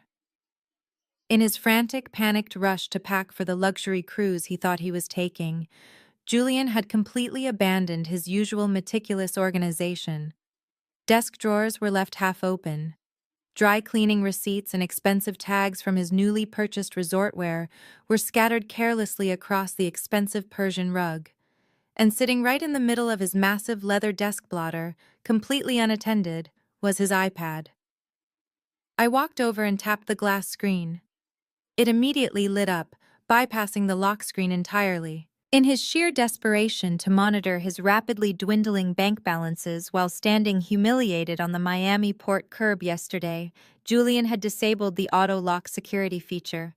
He had been checking his accounts over and over, praying for a miracle, and in his distress, he left his entire digital life wide open for me to explore. I sat down in his heavy executive chair and pulled the device toward me. For the past 3 days, I had been operating on a potent, thrilling mix of anger and adrenaline. But as my fingers touched the screen, those emotions completely evaporated. My professional instincts took over, cold and precise. I am a wealth manager. I spend my days analyzing risk, identifying corporate fraud, and dismantling complex financial structures for high-net-worth individuals. I know how to track capital, and more importantly, I know how people behave when they are hiding it. I knew my in-laws. Reginald banning me from that anniversary cruise was an act of pure, calculated hostility, but my gut told me it was not just about my working-class background. People like Reginald and Julian do not make aggressive, exclusionary moves without a tangible financial motive. They wanted me out of the picture for a very specific reason. I needed to know exactly what that reason was. I started with his banking applications. Because we were legally married and shared the same residential address, his passwords were saved in the shared digital keychain. I bypassed the final security prompts with a few simple taps. We maintained separate business and personal checking accounts, but we shared one massive joint savings account. It was an account I had insisted we open when we first bought the house. It was designed to hold secure funds for emergency property repairs, future real estate investments, and our eventual retirement portfolio. Because Julian spent his money as fast as he made it, I had personally deposited the vast majority of the capital into that specific account. It was my hard-earned money, sitting there to secure our shared future. I tapped on the joint savings icon and let the digital ledger load. At first glance, everything looked relatively normal. The standard monthly transfers for the mortgage and the landscaping services were there. But as I scrolled back through the transaction history, Moving past the trivial expenses, my eyes caught a line item from exactly 3 weeks ago. My blood ran absolutely cold. There, glaringly obvious on the digital screen, was a massive, unauthorized wire transfer. $250,000. Withdrawn. Gone. I sat perfectly still in the quiet office, staring at the staggering number. $250,000 had been seamlessly siphoned out of my financial safety net by the man who had stood at an altar and promised to protect me. Julian had not just failed to defend me at a family dinner, he had actively robbed me. He had even gone into the bank profile settings and temporarily changed the primary notification email address to his own private account just before initiating the wire, ensuring I would not receive the automated fraud alert. It was not a mistake. It was a highly calculated theft. But a wealth manager knows that money of that magnitude never simply disappears into the ether. It always lands somewhere. I tapped on the transaction details, expanding the routing information to track the destination of my stolen capital. The funds had not been moved to Julian's personal checking account. They had not been used to pay down his exorbitant luxury car lease or his ridiculous country club dues. The wire transfer was routed to a domestic banking institution deposited directly into a commercial holding account. The recipient was listed as an entity called Apex Innovations Limited Liability Company. I immediately pushed the iPad aside and reached into my tote bag. I pulled out my own fully encrypted work laptop and opened it on the desk. I connected to the secure home network and navigated straight to the Georgia Secretary of State Business Registry portal. I typed the name of the limited liability company into the public search bar and hit enter. The government system took less than 2 seconds to generate the official corporate filing documents. I opened the digital file containing the articles of organization. My eyes scanned past the registered address, which I immediately recognized as a cheap commercial mailbox rental located in a strip mall. I scrolled past the standard legal boilerplate, my focus landing squarely on the bottom of the second page. There, listed as the sole managing member, the chief executive officer, and the primary registered agent of the shell company, was a name I knew all too well: Andre Davis. The realization hit me with the force of a freight train. Julian had secretly raided our joint savings, stealing $250,000 of my money simply to funnel it into a fake shell account under his perpetually failing brother's name. He had robbed his own wife to fund Andre's pathetic illusion of being a successful tech entrepreneur. The pieces of the puzzle were finally snapping together, revealing a picture of financial rot and family betrayal so deep it was almost hard to comprehend. I picked the iPad back up, my hands completely steady, ready to dig even deeper into the wreckage he had left behind. I stared at the articles of organization for Apex Innovations, but the math was still gnawing at the back of my mind. I had personally deposited a significant amount of money into our joint savings, but not $250,000 in idle cash. Our joint account was a holding vehicle for liquid emergency funds, usually hovering around $50,000. Where did Julian get the initial capital to fund that massive wire transfer? I picked the iPad back up and traced the ledger backward. A week before the wire was sent to Andre, there was a massive incoming deposit. The origination code belonged to a secondary, high-interest online lending firm. I quickly typed the lender's name into my laptop and logged into the portal using Julian's saved passwords. The dashboard loaded, and my stomach plummeted into a bottomless pit. It was a home equity line of credit, a second mortgage. Julian had taken out a massive loan against the equity of our shared home. Since I was the primary earner and held impeccable credit, he had used my financial profile to secure the loan, forging my digital signature on the electronic documents through a remote notary service. He had literally leveraged the roof over my head to finance his brother's delusions of grandeur. Why? Julian was a coward, but he was normally too terrified of financial ruin to attempt something this reckless. He had to have been pushed. Reginald was the puppet master of this family. I opened the native mail application on his iPad. Julian was notoriously sloppy with his digital hygiene, but I knew Reginald was meticulous.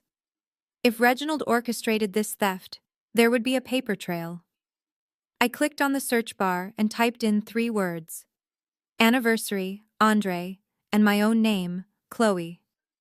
The system churned for a second before producing a hidden, archived email thread from exactly 2 months ago. The subject line read, Mediterranean Strategy. I clicked on the first message, sent by Reginald to both of his sons.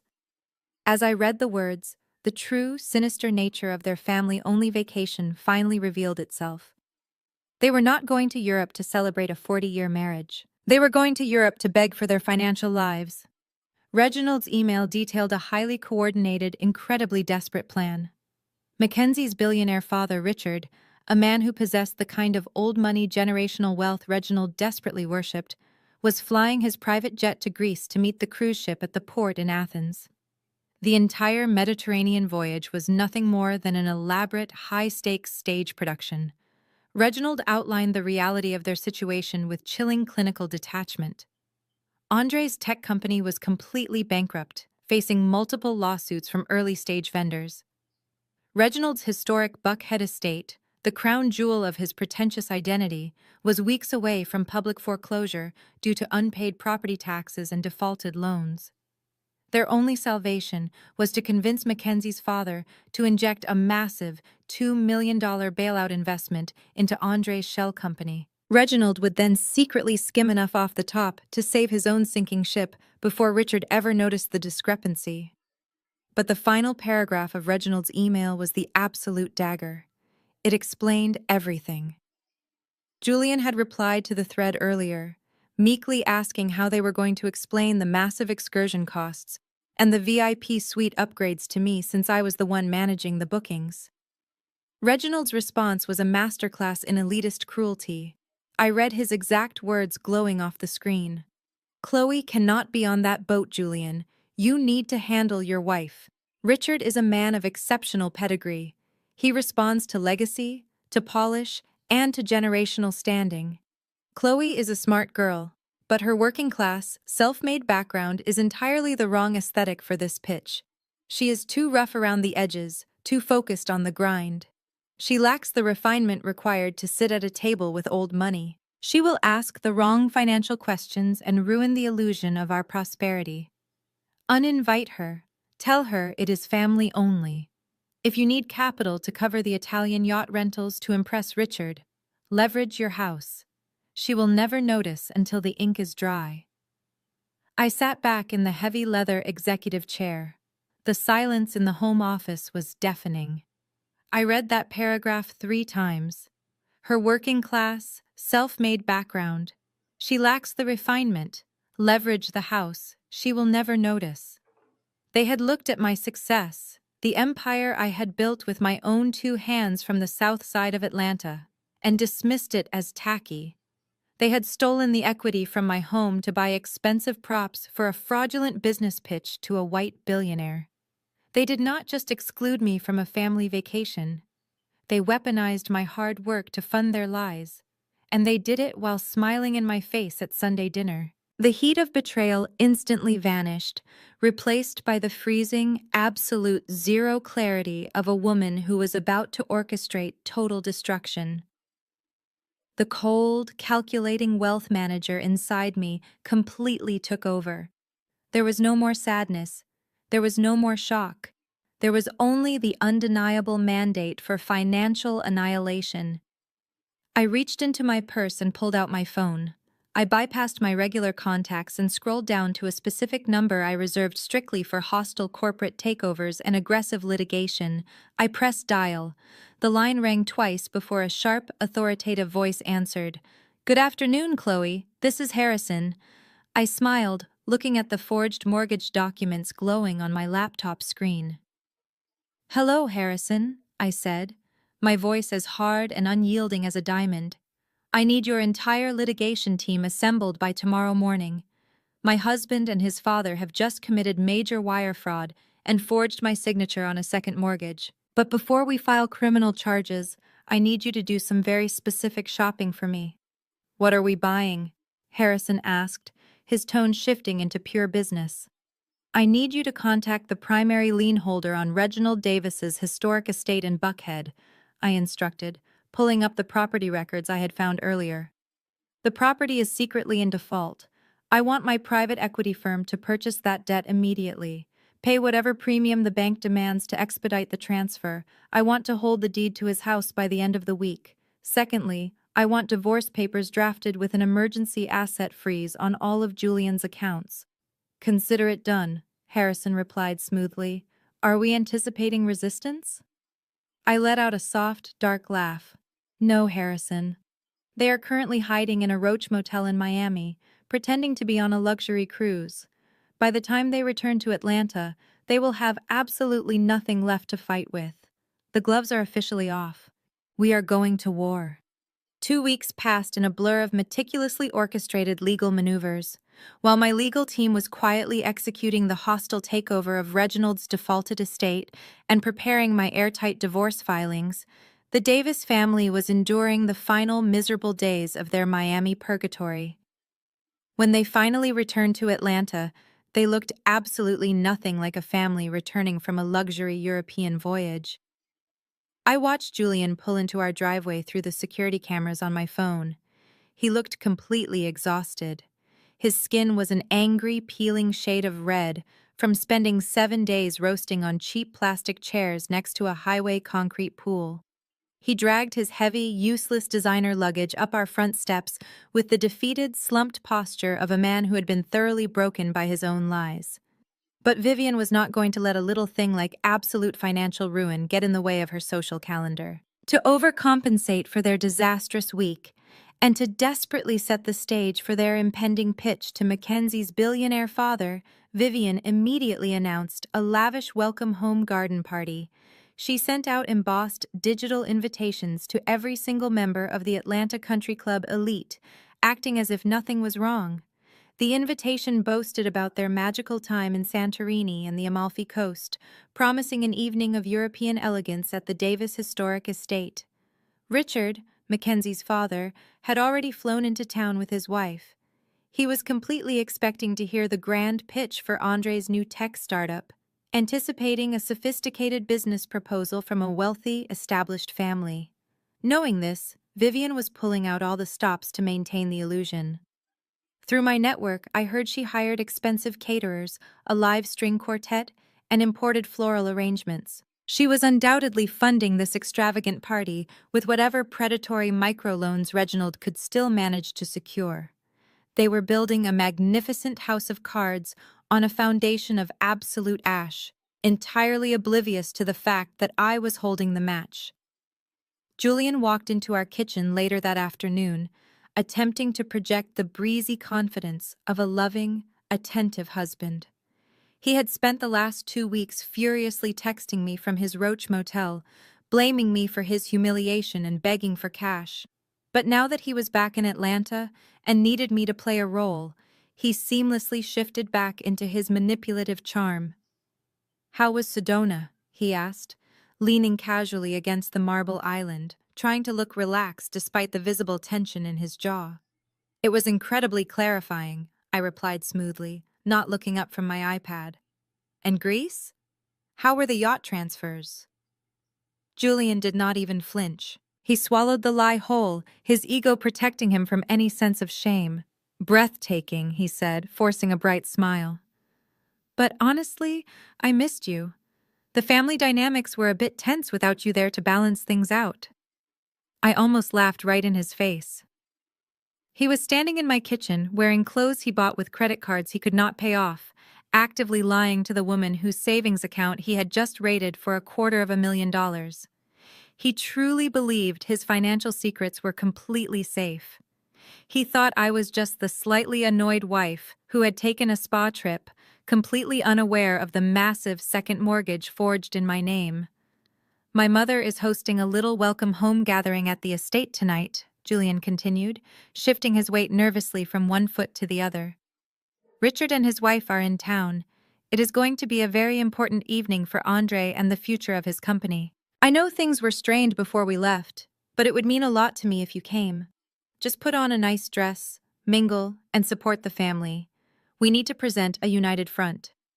I stared at him, dissecting the absolute audacity of his request. He wanted his quiet, supportive spouse. He needed the successful wealth manager wife on his arm to add a layer of legitimacy to the pathetic scam they were about to run on a billionaire. He needed me to stand there and smile while Reginald pitched a fake company to Richard, pretending we were all part of one big, wealthy, happy dynasty. I looked at his peeling sunburn and his desperate, calculating eyes. "I would love to come, Julian," I said, offering him a warm, perfect smile. "I think it is time we all got together and laid everything out on the table." Julian let out a massive, heavy sigh of relief, completely misinterpreting the weight of my words. "Thank you, Chloe. I really appreciate it. I promise I will make it up to you." He turned and went upstairs to shower, leaving me alone in the quiet kitchen. He thought he had successfully managed his wife. He had absolutely no idea that my private equity firm had officially closed on the debt of his father's estate that very morning. The transaction was complete. The deed had been transferred. I owned the manicured lawn they were about to party on. I owned the grand foyer where the string quartet was going to play. I owned the roof over their heads. I walked upstairs to the guest bedroom, entirely bypassing the master suite where Julian was getting ready. I did not just put on a nice dress. I had arranged for a professional makeup artist to arrive at the house an hour later. I sat in the chair and let her work, highlighting my features into sharp, untouchable perfection. I wanted to look exactly like the self-made woman Reginald claimed was too unrefined for his society friends. I walked into my massive walk-in closet and bypassed the understated, conservative dresses I usually wore to Vivian's events to keep the peace. Instead, I pulled out a stunning emerald green silk designer gown. It was a piece that commanded absolute attention the second you walked into a room, featuring a daring neckline and a sweeping train. I paired it with heavy diamond drop earrings and my sharpest stilettos. I looked at myself in the full-length mirror. The woman staring back at me was not a victim. She was not a supportive spouse, a stepping stone, or a working-class outsider to be used and discarded. Every ounce of compromise I had ever made for the Davis family was gone, replaced by the freezing, absolute zero clarity of a woman taking back her power. I picked up my designer clutch, feeling the weight of the manila envelopes folded neatly inside. I was going to this lavish garden party, but I was not going as a guest. I was going as their executioner. My driver pulled the customized Escalade up the sweeping brick driveway of the Davis estate. Vivian had truly outdone herself with the borrowed money, desperately trying to construct an illusion of impenetrable wealth. A valet in a crisp white uniform immediately opened my door. The sprawling front lawn had been completely transformed into an extravagant European garden party. Thousands of fairy lights were strung through the canopy of the ancient oak trees, casting a warm, magical glow over the manicured grass. A live string quartet was situated near the massive stone fountain, playing elegant classical music that drifted softly through the humid Atlanta evening. Waiters in black ties circulated with silver trays of expensive caviar hors d'oeuvres and crystal flutes of imported champagne. They were throwing a party fit for royalty, funded entirely by predatory microloans and absolute delusion. I stepped out of the vehicle, and the sheer power of my appearance caused an immediate ripple in the atmosphere. I wore a stunning emerald green silk designer gown that moved like liquid water around my ankles. The daring neckline and sweeping train commanded absolute attention, while my heavy diamond drop earrings sparkled brilliantly against the ambient light. My makeup was flawless, highlighting my features into sharp, untouchable perfection. As I walked up the stone pathway, the chatter near the entrance noticeably dimmed.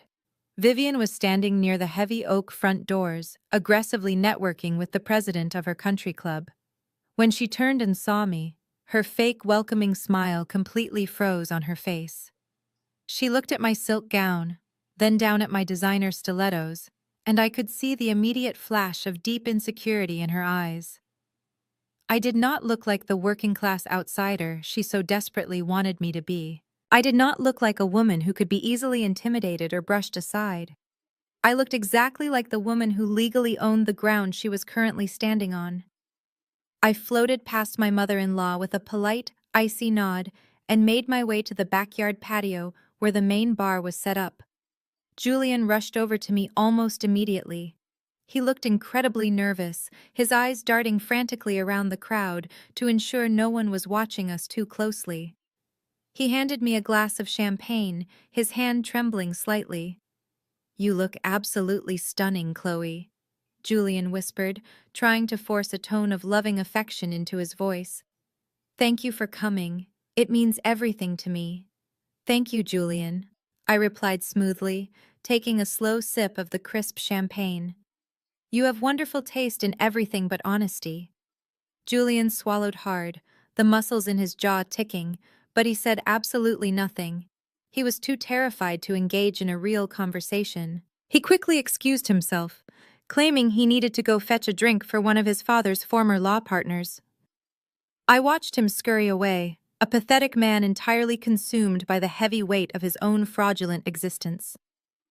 I spent the next hour mingling flawlessly with the country club elite. I exchanged pleasantries with local politicians, complimented the extravagant outfits of the socialites, and nodded along to their trivial gossip. I navigated their world with absolute grace, proving that my self-made success granted me just as much polish as their inherited trust funds. Out of the corner of my eye, I spotted the primary target of the evening. Richard, Mackenzie's billionaire father, was standing near the massive catering tent. He was a tall, imposing white man with a stern, evaluating face, wearing a bespoke suit that undoubtedly cost more than Andre's entire net worth. Reginald and Andre were hovering around him like desperate moths drawn to a massive flame. They were aggressively laughing at a joke Richard had just made, their body language practically screaming with subservience. The entire party, the string quartet, the caviar, the fairy lights, it was all a highly choreographed stage set specifically to separate that man from $2 million. I decided it was the perfect time to introduce myself. I slowly made my way toward the catering tent, navigating through the dense crowd. Mackenzie was standing right next to her mother, holding a small plate of appetizers and looking incredibly smug. When she saw me approaching her parents, pure panic flashed across her face. She immediately stepped directly into my path, trying to physically block me from joining the conversation with the billionaire. "Chloe," Mackenzie said loudly, projecting her voice to ensure her parents and several nearby wealthy guests could hear her. "I am so glad you could make it out of your little office to join us tonight. We were just talking about the breathtaking views of Santorini. It is such a horrible shame you missed it. The Mediterranean air is just so rejuvenating." I smiled, stepping smoothly around her clumsy blocking maneuver, so I was standing directly in front of Richard and his wife. "Good evening," I said warmly, extending my hand to the billionaire. "I am Chloe, Julian's wife. I have heard so many wonderful things about you." Richard shook my hand, offering a polite but highly evaluating nod. "It is a pleasure to finally meet you, Chloe," he said, his deep voice carrying a tone of quiet authority. Mackenzie immediately tried to reclaim the spotlight, desperate to assert her dominance and sell the lie to her father. "The private yacht transfers were absolutely my favorite part of the trip," she continued, her voice practically echoing over the string quartet. "Sailing right into the caldera at sunset, there is simply nothing like it in the world." I tilted my head, looking at Mackenzie with an expression of pure, innocent curiosity.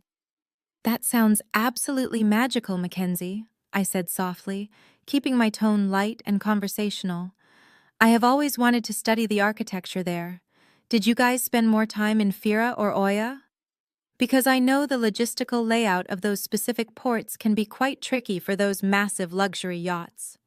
Mackenzie blinked rapidly, her confident, arrogant smile faltering for a fraction of a second. "Oh, we went all over," she stammered, waving her hand vaguely in the air. Both. We saw both of them. It was all so beautiful. I took a slow sip of my champagne, leaning in slightly. How wonderful, I replied. And how did you find navigating those famous steep cobblestone steps up to the blue domes? I heard they are completely exhausting in the afternoon heat, especially since they do not allow any vehicles in the main pedestrian zones. Did you take the famous cable car down to the water, or did you just walk the entire way? Mackenzie's face started to turn the exact same shade of peeling red as Julian's sunburn. She had absolutely no idea what I was talking about. She had spent the last week staring at a peeling pink motel wall next to a Florida interstate, not walking the historic streets of a Greek island. She looked frantically toward Andre for help, but he was deep in conversation with her father, completely oblivious to her drowning. The steps were fine, Mackenzie mumbled, her voice losing all of its previous booming volume. We actually mostly stayed on the boat.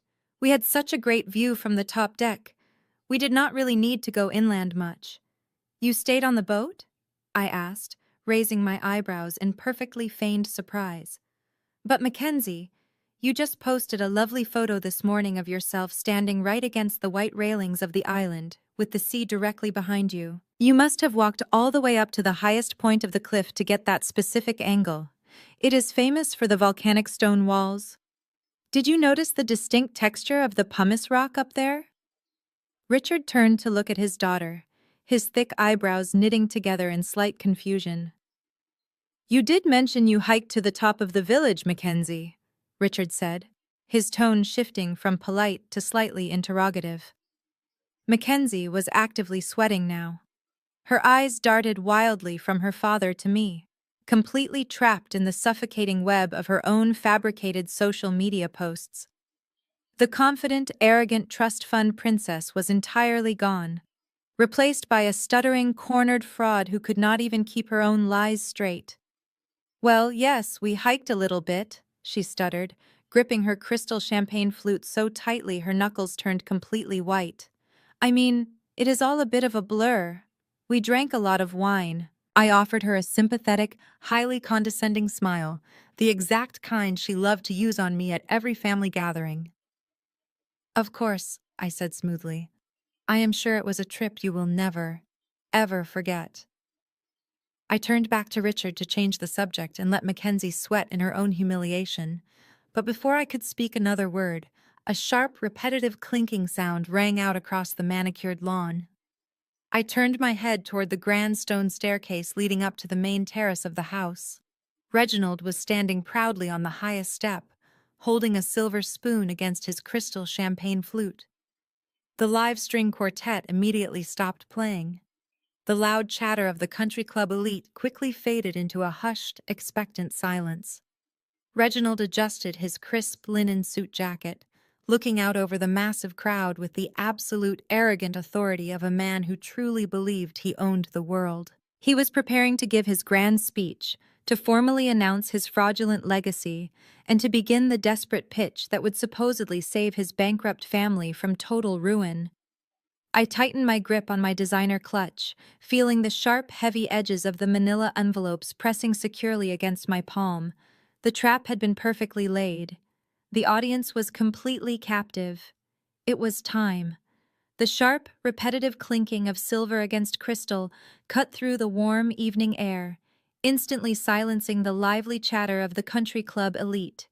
I turned my attention toward the grand stone staircase leading up to the main terrace of the house. Reginald stood on the highest step, perfectly illuminated by the canopy of fairy lights, holding his champagne flute aloft.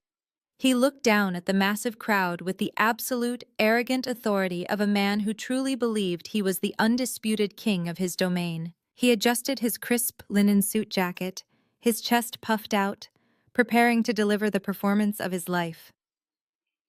Thank you all for joining us tonight, Reginald began, his deep, booming voice carrying effortlessly across the manicured lawn. We gather here this evening not just to celebrate 40 years of my marriage to my beautiful wife, Vivian, but to celebrate the enduring strength of family. A polite murmur of agreement rippled through the audience. Vivian stood near the bottom of the stairs, pressing her hands to her heart and offering a perfectly practiced smile of humble devotion. As many of you know, Reginald continued, gesturing broadly with his free hand, my family and I recently returned from a magnificent voyage across the Mediterranean. We sailed the azure waters of the Amalfi Coast. We walked the historic, sun-drenched streets of Santorini. It was an experience of unparalleled luxury. But as I stood on the deck of our private yacht, looking out at the ancient world, I was struck by a profound realization.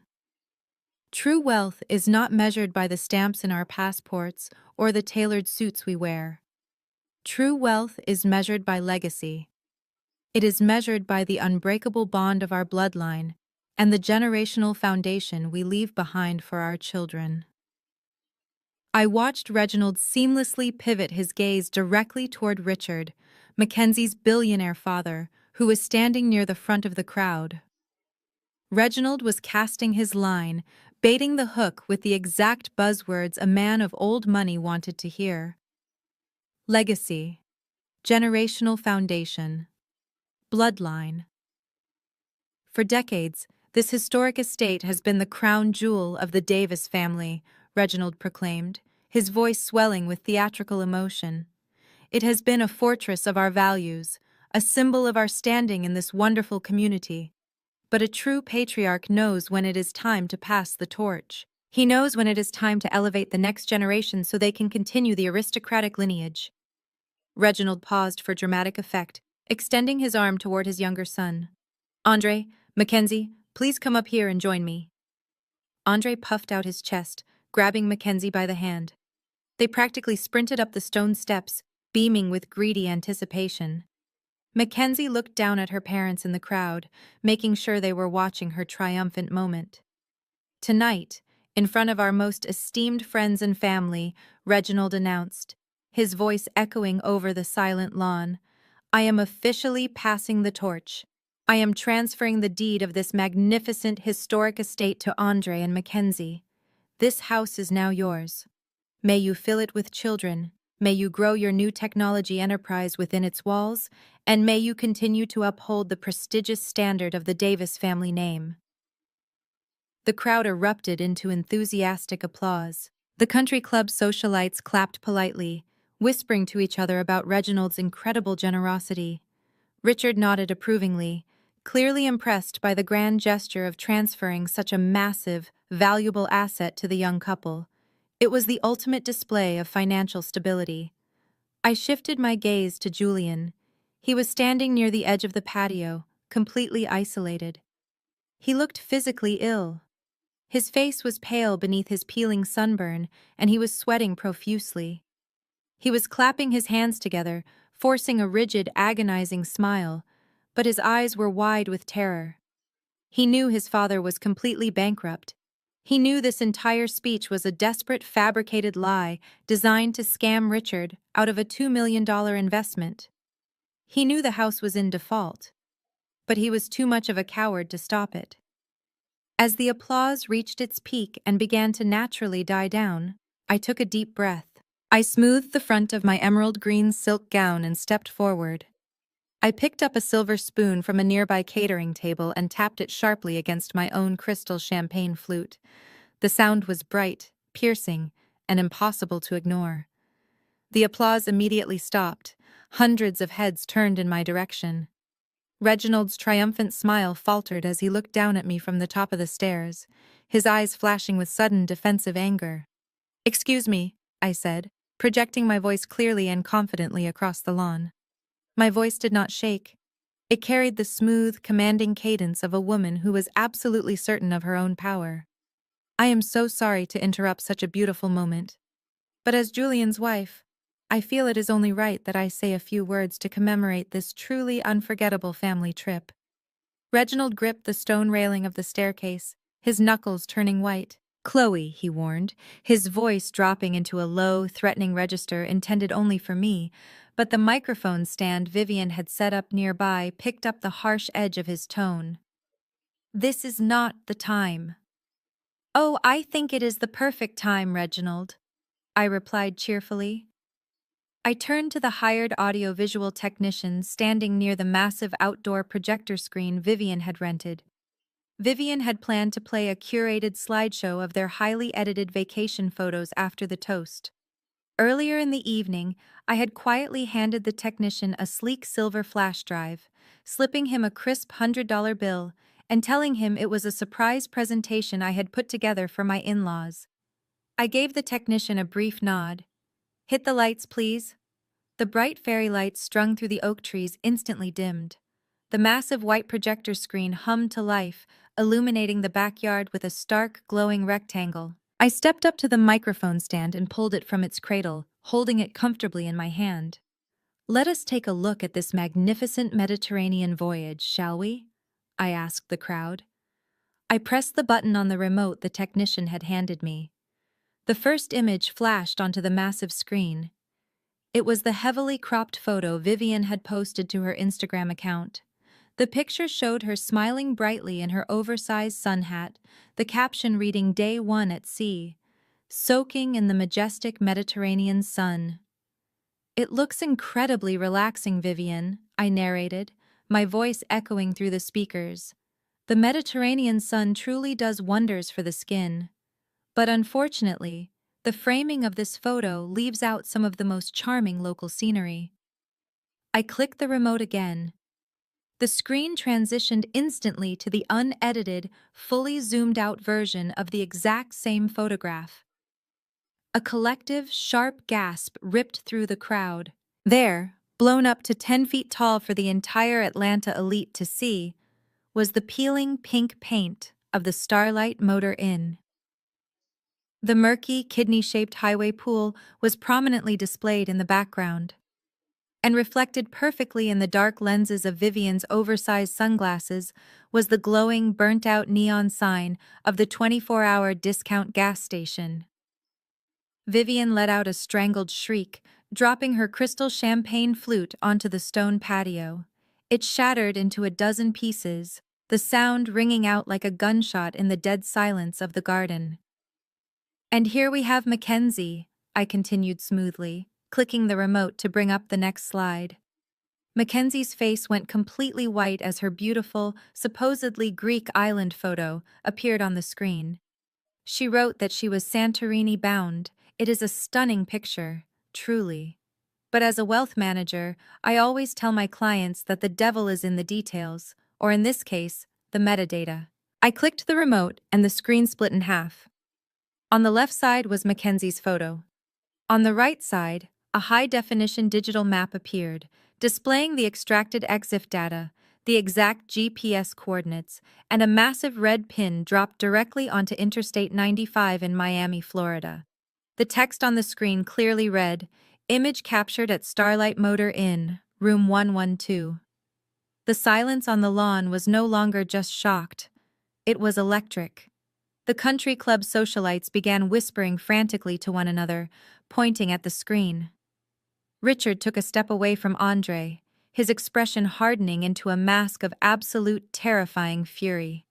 He was a billionaire who had just realized he was standing in the middle of a pathetic, elaborate scam.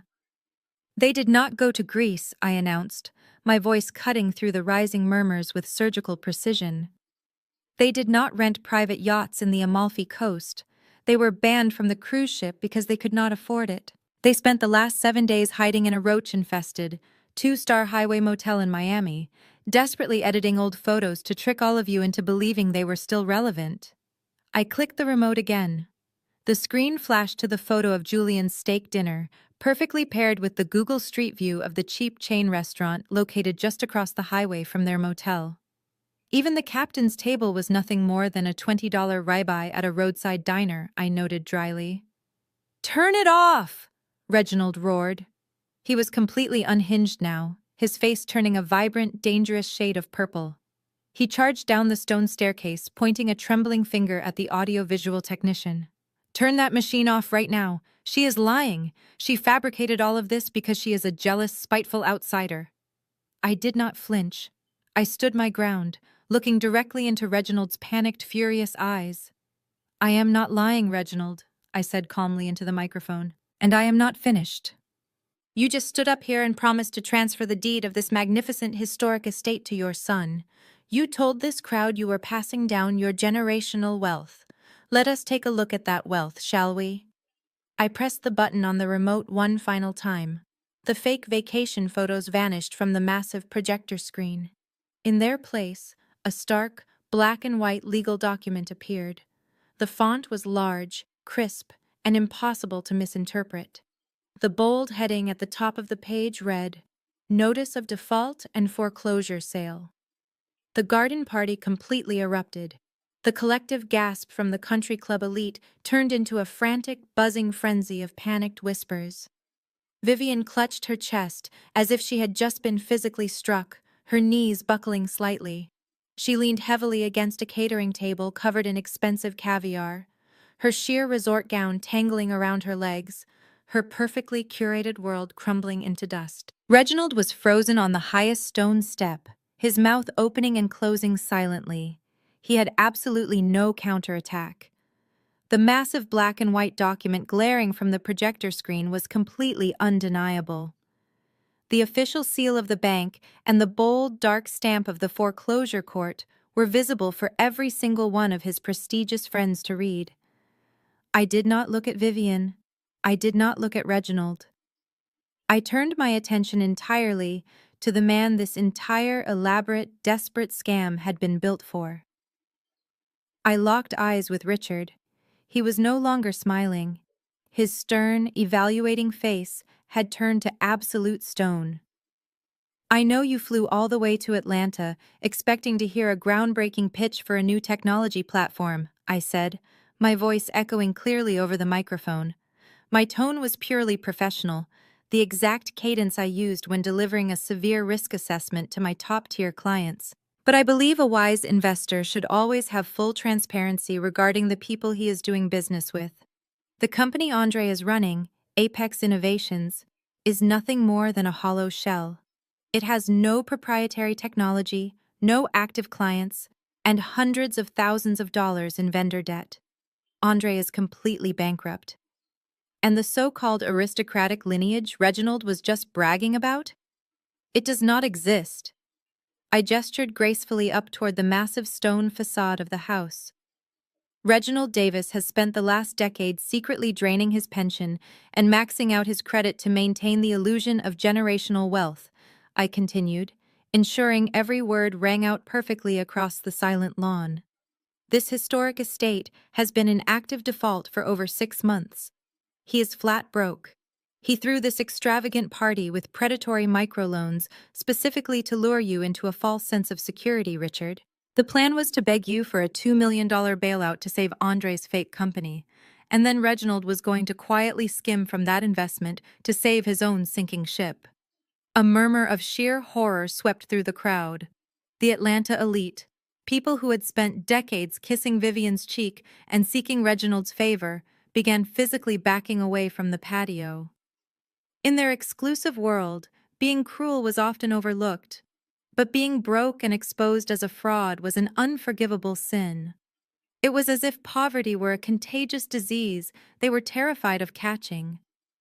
And to fund the staging of this pathetic play, I said, finally allowing my cold gaze to drift over to my cowardly husband, Julian secretly forged my signature on a second mortgage. He leveraged our shared home to pull $250,000 in cash. He did it to rent Italian yachts he never even boarded, all to convince you that his brother was a success. Julian let out a pathetic whimpering sound, shrinking back into the shadows near the bar. Several high-ranking members of his hospital board were in the crowd tonight, and he knew his reputation as a respectable, trustworthy surgeon was completely incinerated. Reginald finally found his voice. "Liar!" he screamed, his vocal cords cracking with sheer, unadulterated desperation. He stumbled down the remaining stone steps, waving his arms wildly at the projector screen. "Do not listen to her, Richard. It is a temporary liquidity issue. I am restructuring my assets. I still own this house. I am the patriarch of this family." I smiled. It was a cold, absolute smile. I reached into my emerald silk clutch and pulled out the thick manila envelope I had brought with me. I unclasped the metal tab and slid out a heavy, notarized stack of legal documents. Actually, Reginald, you do not, I said smoothly. I held the physical documents up high for the crowd to see. As of 9 o'clock this morning, my private equity firm officially finalized the purchase of your defaulted debt from your primary lender. We paid a substantial premium to expedite the transfer. I hold the sole deed to this property. You did not just promise to give Andre a house you do not own. You promised to give him my house. The silence that followed was absolute and terrifying. The string quartet had completely packed up their instruments. The waiters had stopped pouring champagne, standing frozen with their silver trays. Richard stepped forward. He did not yell. A man with true billions of dollars of generational wealth never needs to raise his voice to command a room. He looked at Reginald, then at Andre, his eyes filled with pure, unadulterated contempt. The difference between real power and fabricated arrogance was suddenly glaringly obvious. You invited me into your home and tried to treat me like a fool, Richard said, his deep voice carrying a terrifying icy calm. You tried to use my daughter as a Trojan horse to steal my money. Andre held up his hands, his face slick with terrified sweat. Richard, please, it is not what it looks like, Andre pleaded, his voice shaking. I love Mackenzie. The business just needs a little bridge capital to scale up. We are family. Richard let out a short, humorless laugh that cut through the humid air like a knife. We are absolutely nothing. He turned his icy glare toward his daughter. Mackenzie was trembling violently, tears streaming down her face, ruining her perfect makeup. Her designer dress suddenly looked like a cheap, ill-fitting costume. Mackenzie, Richard snapped, his tone brooking absolutely no argument. Get your purse. We are leaving. Right now. Dad, please, Mackenzie sobbed, taking a desperate step toward her husband. Andre and I are married. Not for long, Richard replied, not breaking eye contact with her. You are getting in the car. My legal team will have the annulment papers drawn up by tomorrow morning. I will not have my family name tied to a circus of broke, manipulative frauds. Mackenzie let out a loud, dramatic wail, but she did not disobey. She turned her back on Andre, practically running across the lawn to follow her wealthy mother toward the front gates. Richard turned back to Andre one last time. And as for you, he said quietly, but with lethal intent. If you ever attempt to contact my daughter or my family's trust ever again, I will personally ensure that your fake company is investigated by the Federal Trade Commission for wire fraud. You will never see a single dime of my money. Enjoy your Roach Motel. Richard adjusted his bespoke suit jacket and walked away, leaving Andre standing completely alone on the patio.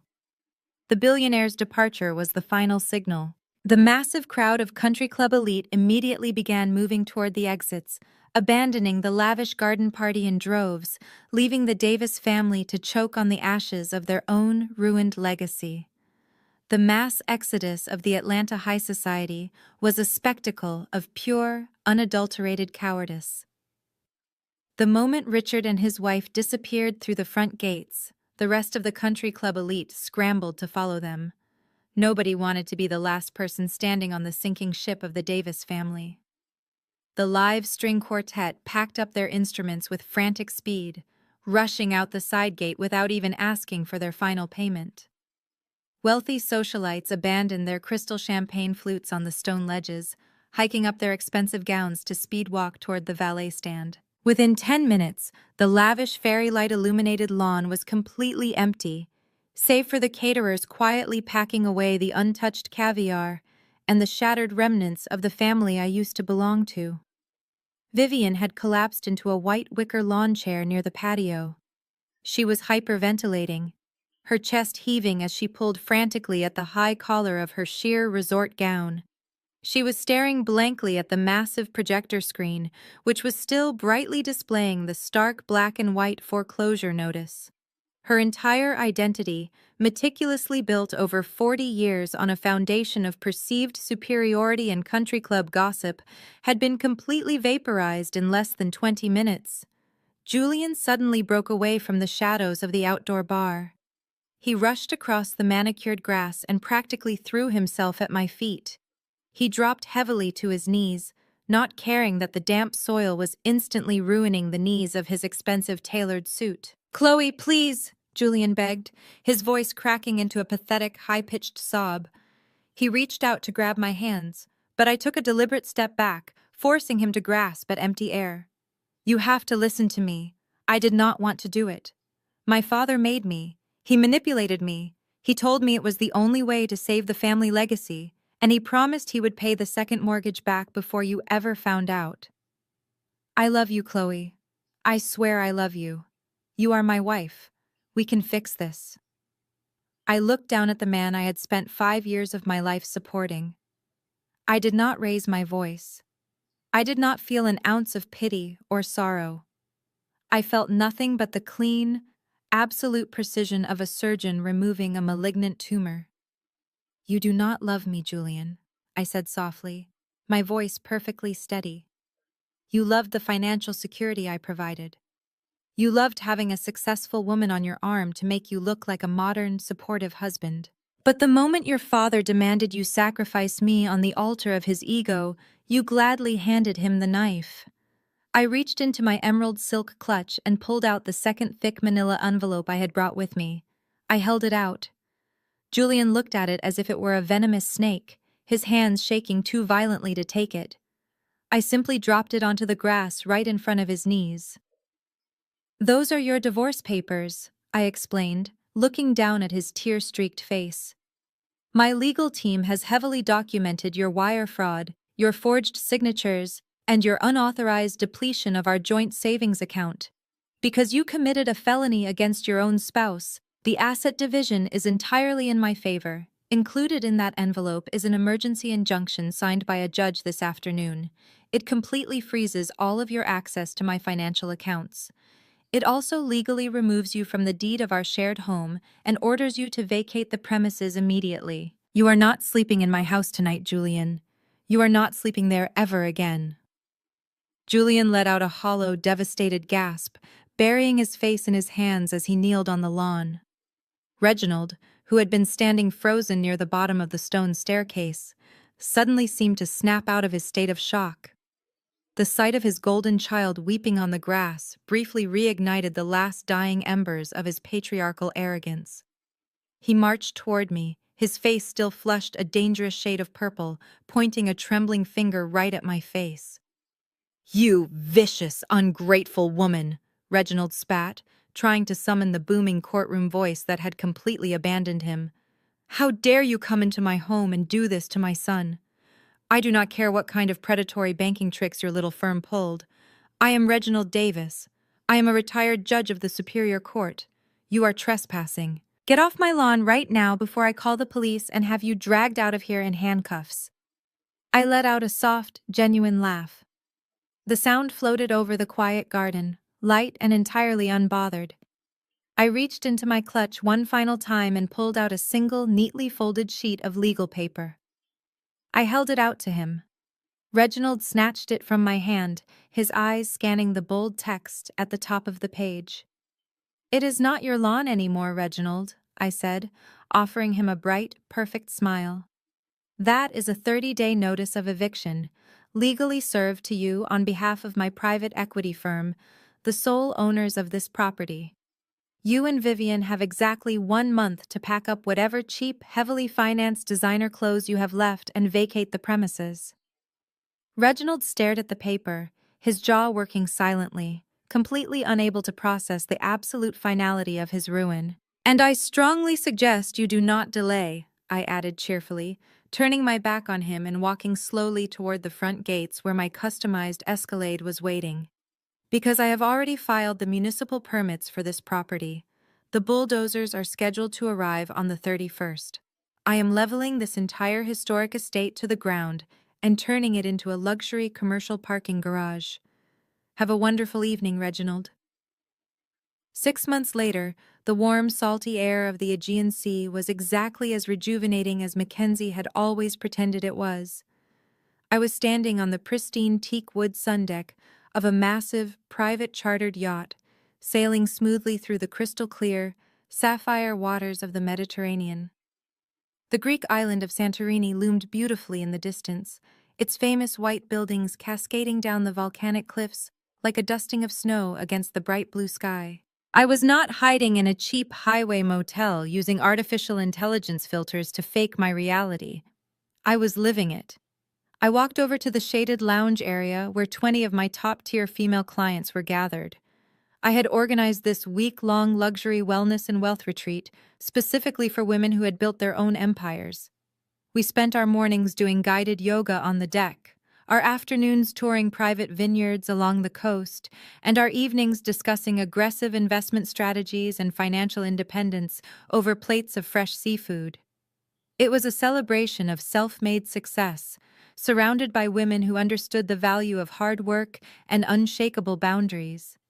As the women laughed and clinked their mimosa glasses together, my phone vibrated quietly on the glass table next to me. It was a message from Harrison, my lead litigation attorney back in Atlanta.